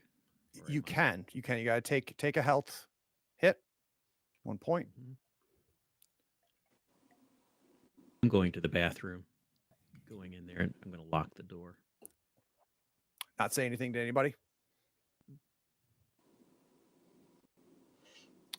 Ken wants to come over and look at your scar. Sam, is that okay? Yeah. I'm pulled out. Yeah. That's it's. I swear it wasn't here yesterday. I know it looks old, but it wasn't here yesterday. I didn't dream this. oh, It was so real. and sometimes our dreams can get the best of us. I mean, I've had very powerful nightmares myself. I mean, But I saw it uh, too. right, but we're in a hospital, and if we're gonna have nightmares due to some medicine or whatever, wouldn't it make sense for the nightmares to take place in a hospital where we're already anxious? Why would But we the see the same. same things? And Shadika, you said, did they put something inside you? I took the pill, and I Is it the just pill? I don't know. I don't know. I don't think any of you took the black pill. It might be the pill. I'm not a doctor. I don't deal with this shit. I think I'm going to come out of the bathroom and then just start. I'm going to try to leave. Well, let's talk about the bathroom a little bit first, Morgan. So when you go into the bathroom, I'm expecting an inventory as well. Mm-hmm. You and you tell me if you think this is wrong, but I think one of the first things Morgan would do is check the family jewels, which you do, and they're there as you last left them. But yeah, 2 hands, 10 fingers, 10 toes. You feel your body, and on your left side, you feel something. You lift up your shirt and look in the mirror, and you see a scar from just above your belly button down to the very top of your left hip. Okay. Same thing. It looks maybe a year or 2 old, but it was not there before. Okay. You look at yourself in the mirror, Morgan, Mhm. and I don't know if Morgan's like me, but you know how sometimes as we get old and we catch ourselves in the mirror and we go, Mhm. shit, when did I start looking like my dad? Right? You're like, Yeah. because in our heads, like I still look like 20-year-old Yeah. Craig, right? So Morgan, you Mhm. look in the mirror and you're like, ooh, the first thing you say is you're old, and you lean in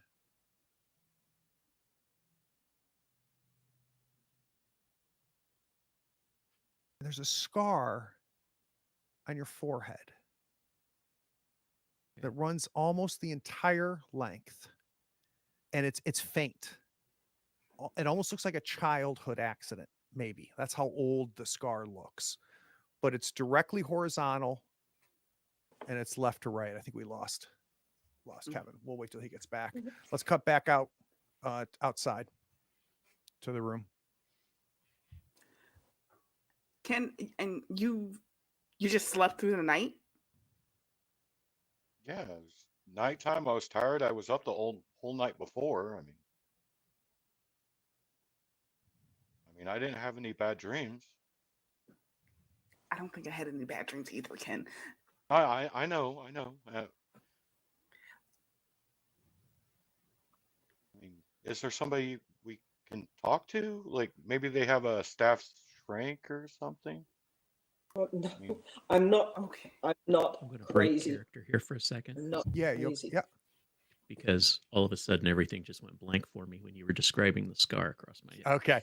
So you didn't miss much, Kevin. So you have this scar. It almost looks like a childhood injury. That's how old it looks, but it's very straight, very precise, and it runs left to right, almost about the width from like the left part of your left eye to the right part of your right eye, right? So it dominates your forehead.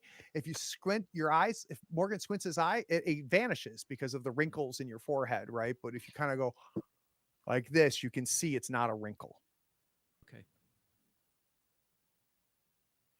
I think discovering that's going to change a little bit about what I plan on doing. I think I'm going to leave the bathroom and still not talking to anybody. I'm kind of a mess. I'm going to walk over and pick up my cell phone and look at the date on the cell phone. So you walk over to where you had your cell phone plugged in. There is no cell phone there. There is no charger there. Okay. So for Angela discovering the pea-sized lump, for Sam discovering the scar, and for Morgan discovering 2 scars, we're going to need stability test target number 4. We'll start with Sam. I'll spend. What's your 1 current point. stability? My current stability is 13. Okay. Do you want to spend to hit this 4? I'll spend 1 point. Okay.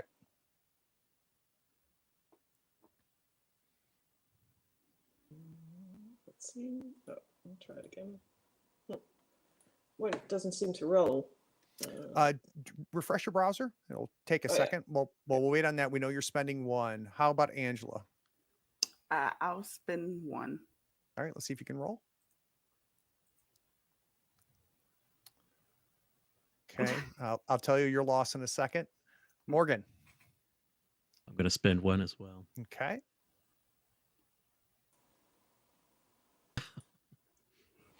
All right. So I saw your roll, Sam. You passed with a 4 + 2, so you have no stability loss. No, that was the previous one, I think. Oh, Yeah, was that it? the previous one. So that was the one. Oh, okay. All right. So from let's do a fresh one. Yeah. Okay. That's a So we've got 3 fails. I need each of you to drop 3 stability, please.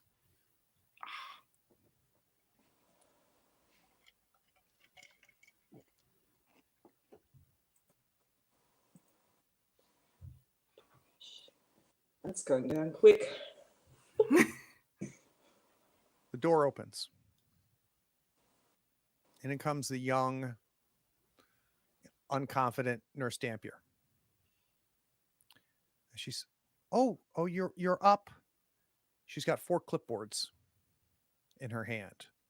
Immediately, each of you look at the end of your bed and you don't have your charts at the end of the bed. And I hope everything was okay. And she just starts hanging them at the end of the beds. I snatched my clipboard from her. I'm also, I don't say anything. I just snatch the clipboard and start looking. Oh, yeah, of course. Yeah, this is, yeah. She hands them to you. She walks over to you, Morgan. You're going to let her hang it or you want to take it? No, I'm going to take it. Okay. Ken? I'm going to let her hang mine and just apologize for everyone else. I'm sorry, Miss Dampier. They've been acting a little off this morning. I think they had bad dreams. Maybe some of the medicine. If there's anything this place can do, it can give you bad dreams. It's okay. It's 5:15. I don't expect Dave will have breakfast ready for another couple hours. If you'd like, I can get a coffee going at the nurse's station and bring coffee. Is it? Do you Oh, need please. anything? Is everybody okay? Yeah, I You could like go for some coffee? coffee. Oh, Yes, sure. please. Okay. All right, sir. I get you. Everybody's okay? How about just letting me like leave the hospital? You know what? I think right after breakfast, Dr. Drake will be here, and I think that's definitely a conversation to have with Dr. Drake. Is it okay? All right. So one coffee. I'll be right back. And she leaves. Okay, because they locked the front door, I think Miss Nurse Matherson has the keys. So I'm planning a way how to get out of here. I'm Yeah, looking You I'm. through can get out. that. This is a Sam, hospital, not a prison. You can leave whenever you want to. We Sam, hold on one second. I got Sam looking at her chart. So Sam, you flip through the chart. Looks right, looks right, looks right. I didn't lose an eye when I was 8. You flip the pages, and I never had a hysterectomy.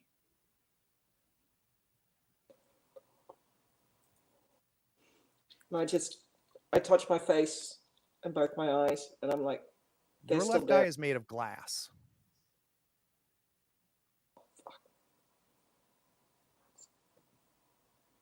I cover my other eye. I can't see anything.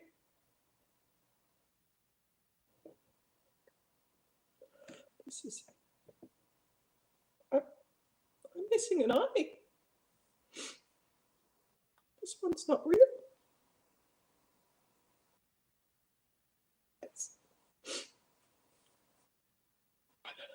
This. Yesterday I had 2 eyes.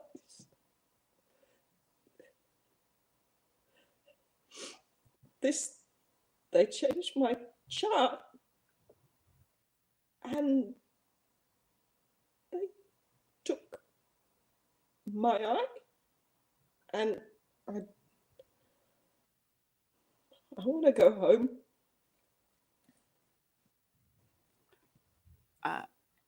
Angela wants to check her chart. So you look at your chart, Angela. That looks right. That looks right. History of non-cancerous abdominal tumors.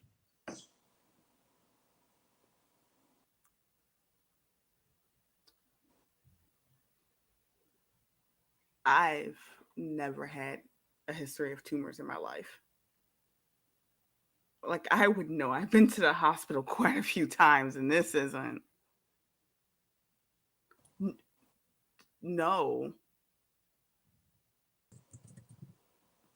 I'll look at Ken. Ken, check your chart. Okay. See if anything's new there. Yeah, Ken's going to start looking at his chart, but he's going to try to think back. And did he notice anything with Sam's eye yesterday? No. No. No. But no, not even like a laziness or anything. So no. All right. So yeah, Ken's going to start flipping through his chart then. Yeah, you flip through your chart, Ken. Everything matches up. Including the most recent incident. Let's remind everybody why you were in the hospital. Ken was he was, a failed suicide attempt after the loss of his family. He kind of drove his car off the side of the road and it caught fire and injuries and burns. Morgan, you're going through your chart, I assume, because you've grabbed it. So you flip through, you see the surgeries that you went through from the gunshot wounds and everything. And as you flip through your history, you see nothing except appendicitis and the removal of your appendix. And you've never had your appendix removed. Right. Nothing about your forehead.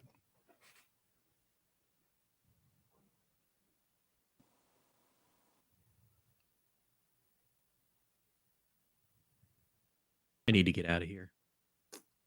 I'm gonna look around for my phone. It's gone. And Sam, you look for your phone, you look for your charger, it's gone. And the empty box is still next to your bed.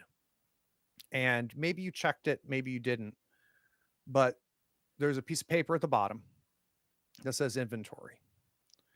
And you don't even have to grab it. You can read it from where you are. Everything on there is listed,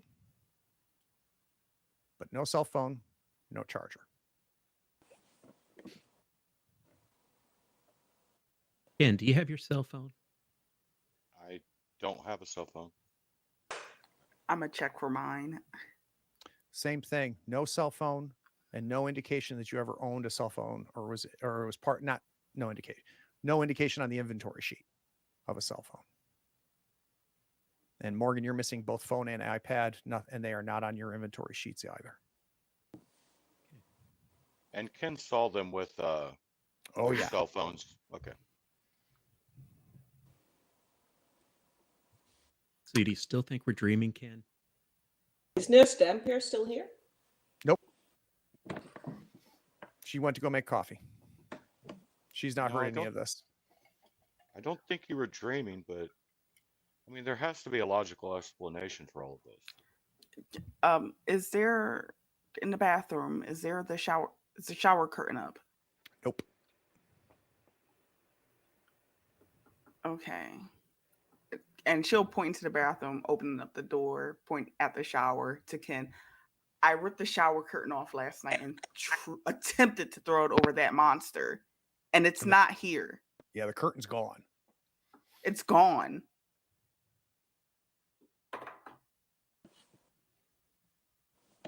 Yeah, everything. There just has to be a logical explanation for this. Like there's no such thing of people with no eyes and needles for fingers. People in plague I had doctors masks two just eyes don't. yesterday. I could see through 2 eyes yesterday. I didn't have this. And I don't have non-cancer tumor growths ever in my history. I believe you, but there's just things like this just don't happen. I mean, there has to be something going on. Maybe we do need to just get out of here.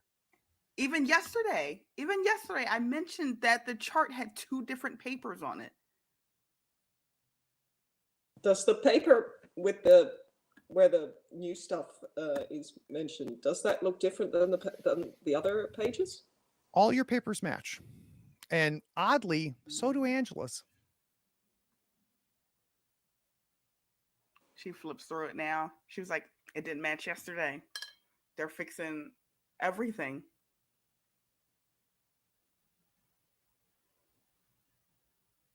I wouldn't forget losing an eye. Did I tell you guys that Jonathan got a telegram yesterday? Yes. Yeah? Yes. So I'm not dreaming, right? No. We talked yesterday. Yes. And I had a phone yesterday, right? 'Cause I was looking at my bank statements. Yeah, we all saw that. And you told all us three you of you were had broke. phones.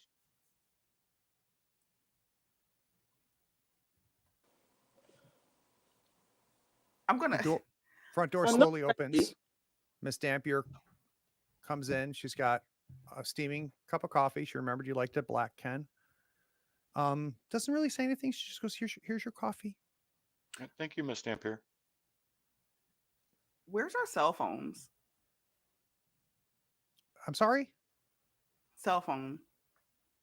Portable telephone. I don't know. I know they brought your stuff yesterday. Here. She goes, where's your box? Let me check your inventory. Don't touch my box. Oh, okay. Morgan's going to get up and walk toward the door to kind of block the door. Okay. She's just like, okay, like she's startled by Angela. So she doesn't really pay you a whole lot of mind. Take a health loss for me, please. We all were on our cell phones yesterday besides Ken. uh, Angela, I'm not saying you weren't, but they should have given you an inventory sheet. So Okay. if I can just see your Just inventory sheet, just leave. Just leave. Because now you're No, gonna make me sound I fucking don't. crazy. I don't want okay, you to leave right now till we get some answers. Seems okay. like we all had the same dream, except for Ken. And look at the scar on my head. That was not there yesterday. So That was not there yesterday. she comes over to you, Kevin, or to Morgan, and she looks up and she goes, "Can I touch it?" Yes. And she touches and she goes, "Oh wow,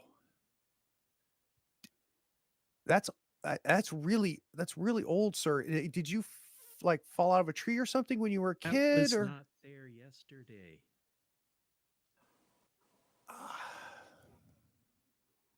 I don't know what to tell you. If it is definitely a scar, I agree. It's not like a wrinkle or a crease. That is a scar, and I can only assume it's like an old cut or something. And it had to been a long time ago. It's almost healed. It looks like. Okay, I'm leaving. I'm leaving. I can check myself out. I'm leaving. Okay, okay. Can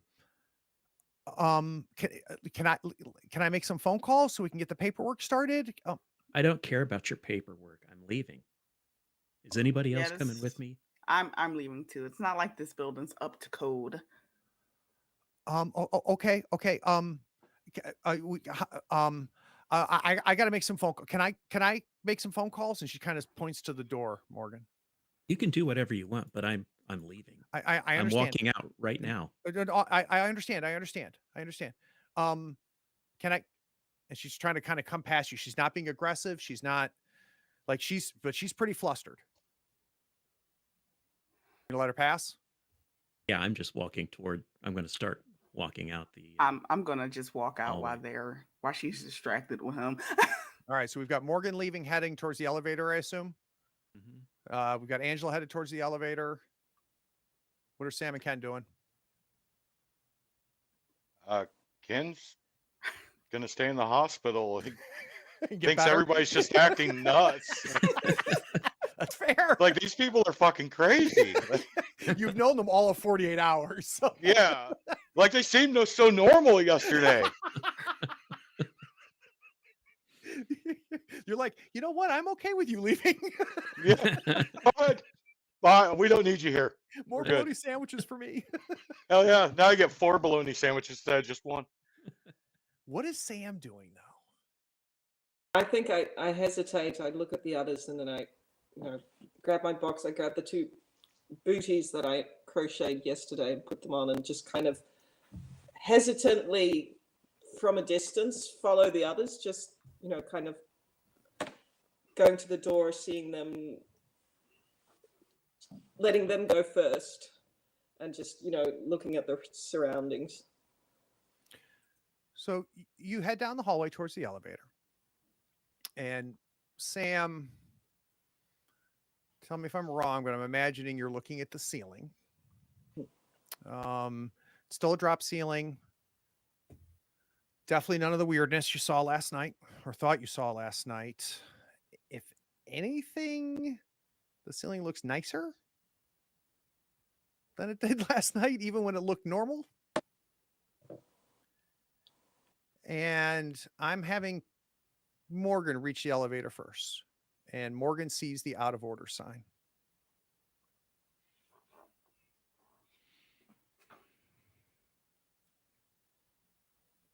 I look around. Do I see any kind of exit for the stairs? Or Yeah, there's a worn sign that's dirty, like dirty plexiglass that gives that little crappy map that shows, in case of fire, don't use. And then it gives a little dotted red line that says you go around the corner to the stairwell. I'll head down that way. I know physically I'm not going to be able to make it down the stairs, but I'm still heading that direction. And as you're looking around, Morgan, you kind of lock eyes for a second once you see the sign and Angela sees the sign, and Samantha, sees the two of you looking at the sign, and Angela and Morgan kind of lock eyes for a second as Morgan's trying to go, okay, elevator's out of order. Gonna head to the stairs. And Angela, when you look at Kevin, this is the closest you've been to Kevin since waking up this morning. And he talked about the scar on his forehead. This is now the first time you can actually see it, right? So you see this line that Morgan's been talking about.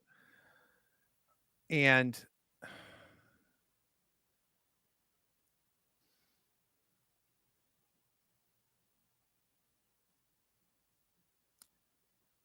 it starts to split. Excuse me. In the center, the scar starts to open. And there's like this thick mucus that strings between the bottom of the scar. And it slowly starts to open. And the only thought you have is, fuck, is that an eye? Let's go to credits.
Well, that escalated quickly. Yeah. Welcome back, everybody. I think before we get into my traditional stars and wishes and things, we've got a lot to discuss. And I think I have to start with you, John, because well, no, I'm not gonna start with I am gonna start with you. I'm gonna say a few things. One, and I want you to know how high the bar is. This is some of the best role playing I've seen on this channel. I think the four of you, every one of you were in character, you were in the moment, and every decision made sense to me. So hats off to the four of you. This is a hard genre. This was, and I we did a lot of lines and veils discussions before we ever even did episode 1. I warned everybody that this is a pretty intense. This will be an intense game, and God, guys, it's so much fun to play with players that say, "Let's do this," and the four of you did that. So hats off. So John, first let's talk about Ken. Can you kind of give us a sense of where Ken is right now? Right now, Ken, I mean, he really hasn't seen anything super strange. I mean, there was a psych ward patient that got loose, but he hasn't seen anything. So I'm thinking that he's just kind of like, wow, these people are crazy. Maybe they should go to the psych ward, but I just need to stay in the hospital and get better from my injuries. All right. What is John thinking? I'm thinking it's taking everything I have not to just jump up and be like, yeah, let's do this. Let's kill some monsters. Like, Where's my +1 sword? yeah, I got a +1 dagger of whittling. So John, any thoughts or theories, or there's just not enough information? What the hell's going on here? On just for me, I think yeah, no theories. None. Okay. I think I have no idea what's going on. All right. Let's go right to first, Kevin. Tell me where Morgan is. He's not in a good place. I mean, he's about to lose it mentally, and um, he knows he can't make it down the stairs. Well, you mentioned that. I didn't interrupt you. I mean, I think all four of you could. Yeah. I think it would probably And be maybe two. There might be even a health roll in there to determine if it's yeah, 2 or 3 health loss for you guys to work your way down a flight of stairs. But you definitely, I do agree that Morgan definitely doesn't like the idea of going down a flight of stairs. in his head, he's not sure because he's not Yeah. really walked very far. Yeah. Um, Keep going. yeah, this is just it's kind of overpowering. Morgan honestly believes in what he does for people. And the mindfulness and the helping people get through trauma. But you know what? It's not crossed his mind to employ some of those techniques. Yeah, and we're definitely going to be starting episode 3 with you feeling what Angela is seeing, Mhm. and especially the expression that is going to be on Angela's face. So we should have a pretty amazing opener when we find out what the hell's going on your forehead. Yeah. All right, so let's now hear Kevin's thoughts. What is the player thinking? Theories, thoughts. I'm not sure. I can't tell if it's really happening or if we're all hallucinating, seeing the same thing. I don't know if it's tied to something in our past. Um, it's kind of got me baffled a little bit. It's horrific, and when you're role playing the character, if something like this starts to happen, you just feel like the character is going to start shutting down at some Yeah. point. So if I were to list all of the people you've met, not the non-player characters. So we've got Dr. Drake, we've got Nurse Dampier, we've got Dave the Porter, we've got Elf the Porter, we've got Nurse Mather. And I were to force Kevin to put him either in the good guy bucket or the bad guy bucket. Right now, what are you thinking? I get the feeling that Nurse Dampier may not know what's going on, because she does seem like she's pretty credible. I believe in episode 1 when we were looking at Elf, I'm not sure that he was wearing a name tag. I think you might have mentioned that. So I'm starting to think, are they really a part of this? Don't trust the doctors at all. Mm-hmm. Not at all. And I think head nurse. No. She won't let us go. If she really was, cared about us, she would let us out. Although, she did let Angela go and smoke, so I don't know. But Morgan doesn't trust her. Yeah. Right now, I don't know that I trust anybody. And I'm even having second thoughts on Ken because he doesn't seem to have any idea what's happening. So. He seems to be the only one with just 2 eyes. All right, so let's find out where Angela is, and then we'll talk about where Shadika is. Where's Angela? Oh my gosh, Angela is not in a good place. She feels like these people are like harvesting their body parts and trying to make them crazy, so they get sent to the psych ward and can't leave. That's interesting. Which is why she was like, "Don't look at the inventory chart because now I'm going to just sound freaking crazy." Right. that and is also, and Ken's not helping the situation either.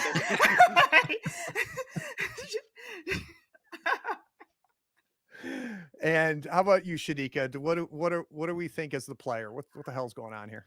Oh my god, I don't know. I don't know. I think the only person I trust is Nurse Matters. Mather, the head nurse. Yep. Yes, yeah. Rest of them are evil. But I have no idea. Man, all the woman had to do was share a smoke with you, and you're like, yeah. She's trusted for life. That's funny. That's funny. All right, where's Sam? Yeah.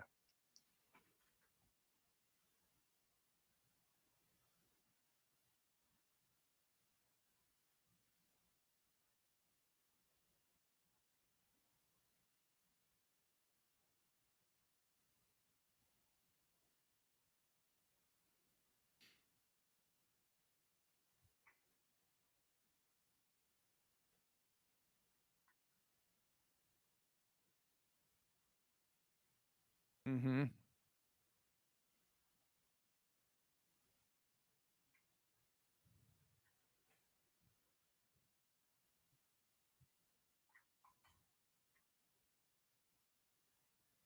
So, Sam, we're hearing that.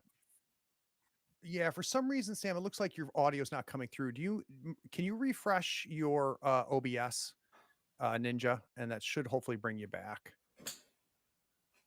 Let's give her just a second. So for those, thank you, Kyle. So what what Naomi was talking about Sam.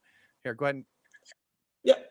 Okay, we can hear you now. Okay, yeah. Yeah. So I'm going to tell them what you said real quick. So basically, Sam's in a bad place. She is terrified, but I think what the most interesting thing is that it seems important to Sam that she is not tipping off to everybody else.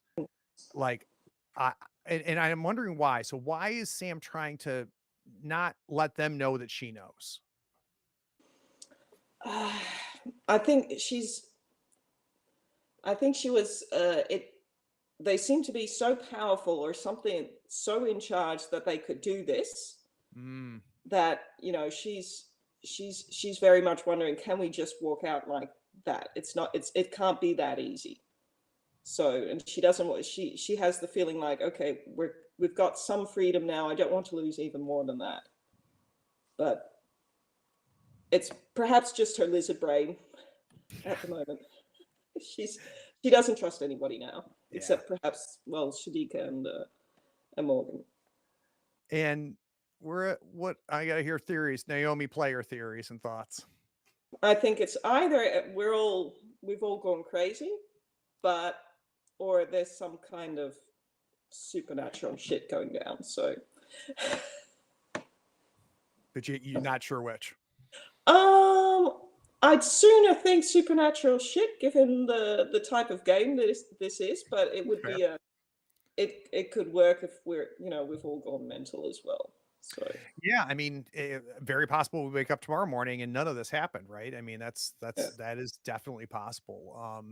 I think it's, and you guys have noted it, you know, it's a shared, right? I feel this, you see that. Can you see my scar? You know, and I think that was good. I think characters would definitely do this as well, but as players, it's just like, I love all of you are like, okay, we never know what's real in a role-playing game. So I am definitely all of that. All right. So let's do quick stars and wishes. So this is something I picked up from Sean from Gaming Invest and Gaming and Mastermind, but it's not Sean's. He told me about it it's really originated with the Gauntlet podcast. And the idea is this, each player, as players, will talk about what their star moment was, and really when was the moment that they were deepest into the game, that they felt most invested, most lost. And then wishes will be from the player perspective. What are they hoping for soon? Either more of what's already happened, more information to come. I wish this happens to us. So let's start with you, John. Let's start off with any stars. Stars. Really, when Sam was freaking out after she woke up, like that was like so just emotional. I'm like, oh man, I really don't want to go against what she's saying. Like yeah, it was just really well done. It was unbelievable role playing to the point that this is why you have safety tools.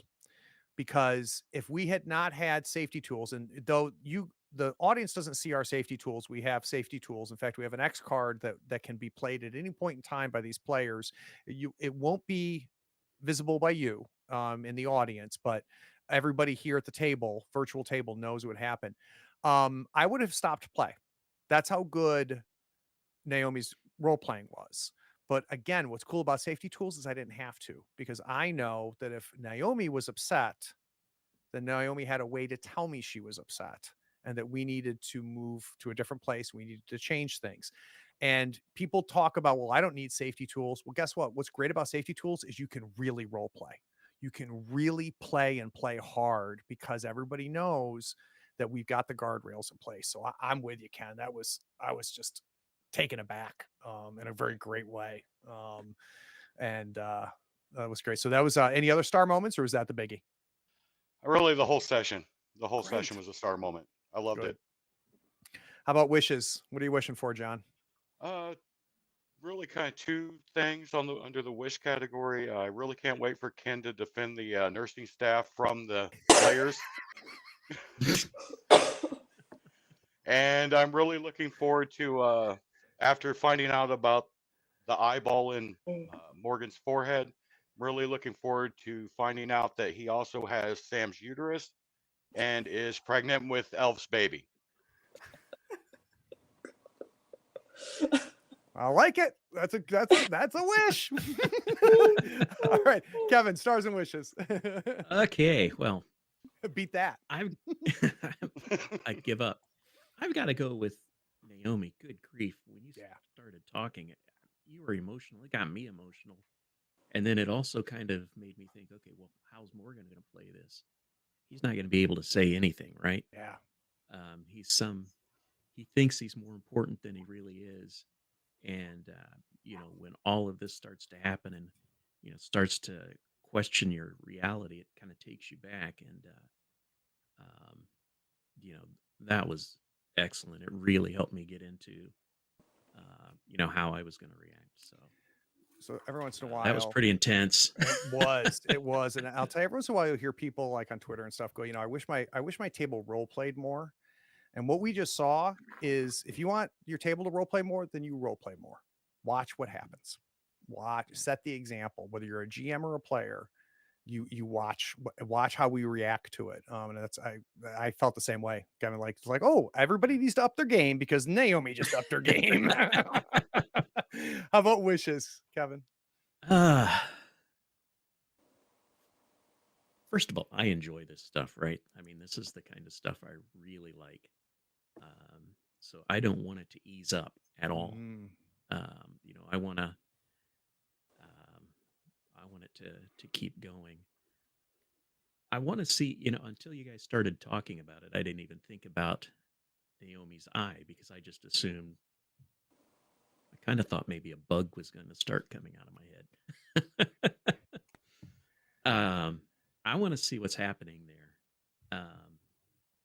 Also, I want to see what's going to happen to Ken. You're not going to come through this unscathed. Completely unscathed. He's already mentally unstable to begin with. He's going to come out perfectly fine. Just well rested. His mental stability is going to be great. Yeah, we've got three people with some freaky stuff going on. I don't think it's unreasonable to go, what's in store for Ken? All right, Shadika, stars and wishes. I was gonna say something else, but I honestly gotta say it's Naomi, because in that moment really 100% got me into character. Yeah. It was amazing. So It really that was my was. star moment. Yep. It was top notch. It pretty much kind of set the bar. Like, okay, we're doing this. Let's do this. I love this. That's so cool. That's so cool. And how about wishes? Oh my gosh. Man, I can't wait till Ken see that we're not crazy. Can't wait for that to happen. So that's my biggest wish. He's going to be completely straight the whole way, going, man, these people are insane. Like, put him in the psych ward. Get him away from the kids. These people are not safe for society. All right, so everybody wants something to happen with Ken. Any other wishes, Shadika? I guess I guess a hope is that no Nurse Mathers is a good person, like the Mhm. only good person, even though she's like that hard ass, like Yeah. that she's like she really cares. Well, and to be a little bit clear, and you tell me where you are on this, she could be a bad person and have nothing to do with this, right? Oh yeah, like she's absolutely not a good person. Right. Don't get me wrong. Like I can see why she's not getting hired anywhere else. Like, Yeah. Yep. All right. So apparently our star of the session. oh So I guess everybody's dying. I know I'm dying to know, what was Naomi's star moment or I think moments? it was you describing pretty much the entire sequence from Sam waking up to getting into the operation room, and I wanted to do something. I wanted to scream. I wanted to, and she was paralyzed, and she couldn't do anything. And that was so that put you so much in the mind, like I have no power. That really just put me in the mindset. And then I think that you wake up and it's like I was okay. She So loses Sam, I don't know enough. if you can She hear us, loses but leg. your internet connection's killing us. But I can tell by your expressions, everything you're telling is so cool. let, Yeah. let me see if it's stabilized here. Can you hear us? Okay, she's gonna refresh real quick. I'm gonna make her repeat it. Partially because it sounds like she was complimenting me, so we definitely got to hear that. There we go. Yeah. So All right, so where we lost you, I keep trying to call you Sam, Naomi. Where we lost you, Naomi, is you're saying, like, your star moment really was the helplessness. yeah, really the helplessness and just the descriptions of everything and not being able to do anything. And the moment that she could wake up, it's just like, okay, what did I lose? Yeah. And then just only finding out later, it's like from the chart, wait a minute, I lost an eye. But it's just, at the helplessness, being paralyzed and not being able to escape. I mean, that really is I don't know, ticks some boxes or it freaks me out. So Yeah, and it's yeah. it's a thing that makes horror or role playing not for everybody, right?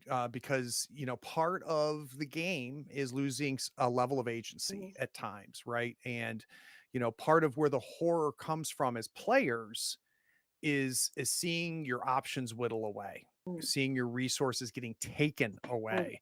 And that's where the horror comes for the characters and the players. And that's not for everybody. But I can tell you as a GM, the reason I love it as a GM is because I like to see the best role playing I've ever seen has always been when I run horror games. And I think it's because it really kind of pushes you to get into character because you're not, you're not superheroes. You're not, level 20 wizards.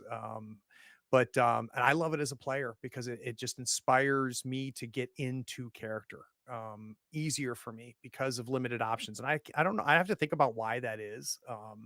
But it does. I feel like I role play better in a horror game. How about wishes? What are you wishing for, Naomi? Um, I'd say, well, hopefully that she can do something and that, she can try and escape, that they get to do something, but perhaps more, just more. Great. I'd be fine with it if we don't, but yeah, trying, at least attempts to try and get out. Yeah. Well, for those of you that also want more, you've got an entire archive of our actual plays. There is a previous full campaign, not campaign, full. What do we do? 7, 8 episodes, I think. Yeah. Something like that. Shadika, our first run at Fear Itself, it was amazing. Shadika and everybody on the cast was amazing. So if you like this and while you're waiting, go back and check that. Like, subscribe, that whole thing. If you would love to play in one of our games, that's one of the perks of being a patron is you get first dibs on a seat for $1 a month. You also get access to our chat. I expect the spoiler channel to blow up after the patrons get a chance to watch this episode. But thanks, you guys. We're going to hit schedules, and I cannot wait for episode 3 because this is my favorite time, which is I know what's going on, but I don't know what's going to happen. And I love that as a GM. All right. Take care, everybody.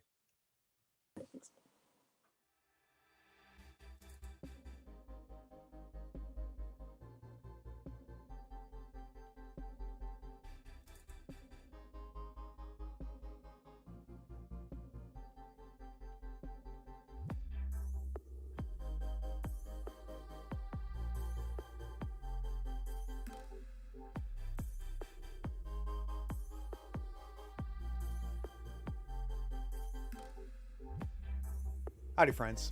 Thank you for watching. All our content is archived and organized in playlists on the Third Floor Wars YouTube channel. Check it out. And if you could like, follow, subscribe, and even set your notifications to this channel on YouTube and Twitch, we'd appreciate it, and it'll make sure that you catch all of our content. I talk with creators, designers, and experts across the gaming landscape in every episode of our podcast, Tabletop Talk. Open up your favorite podcatcher and search for Tabletop Talk from Third Floor Wars. Support your creators. They make the content you love, and it's your support that makes it happen. If you want to help us, go to Third Floor Wars on patreon.com, and you can help us for as little as $1 a month. Thanks again. We'll see you next time. Take care.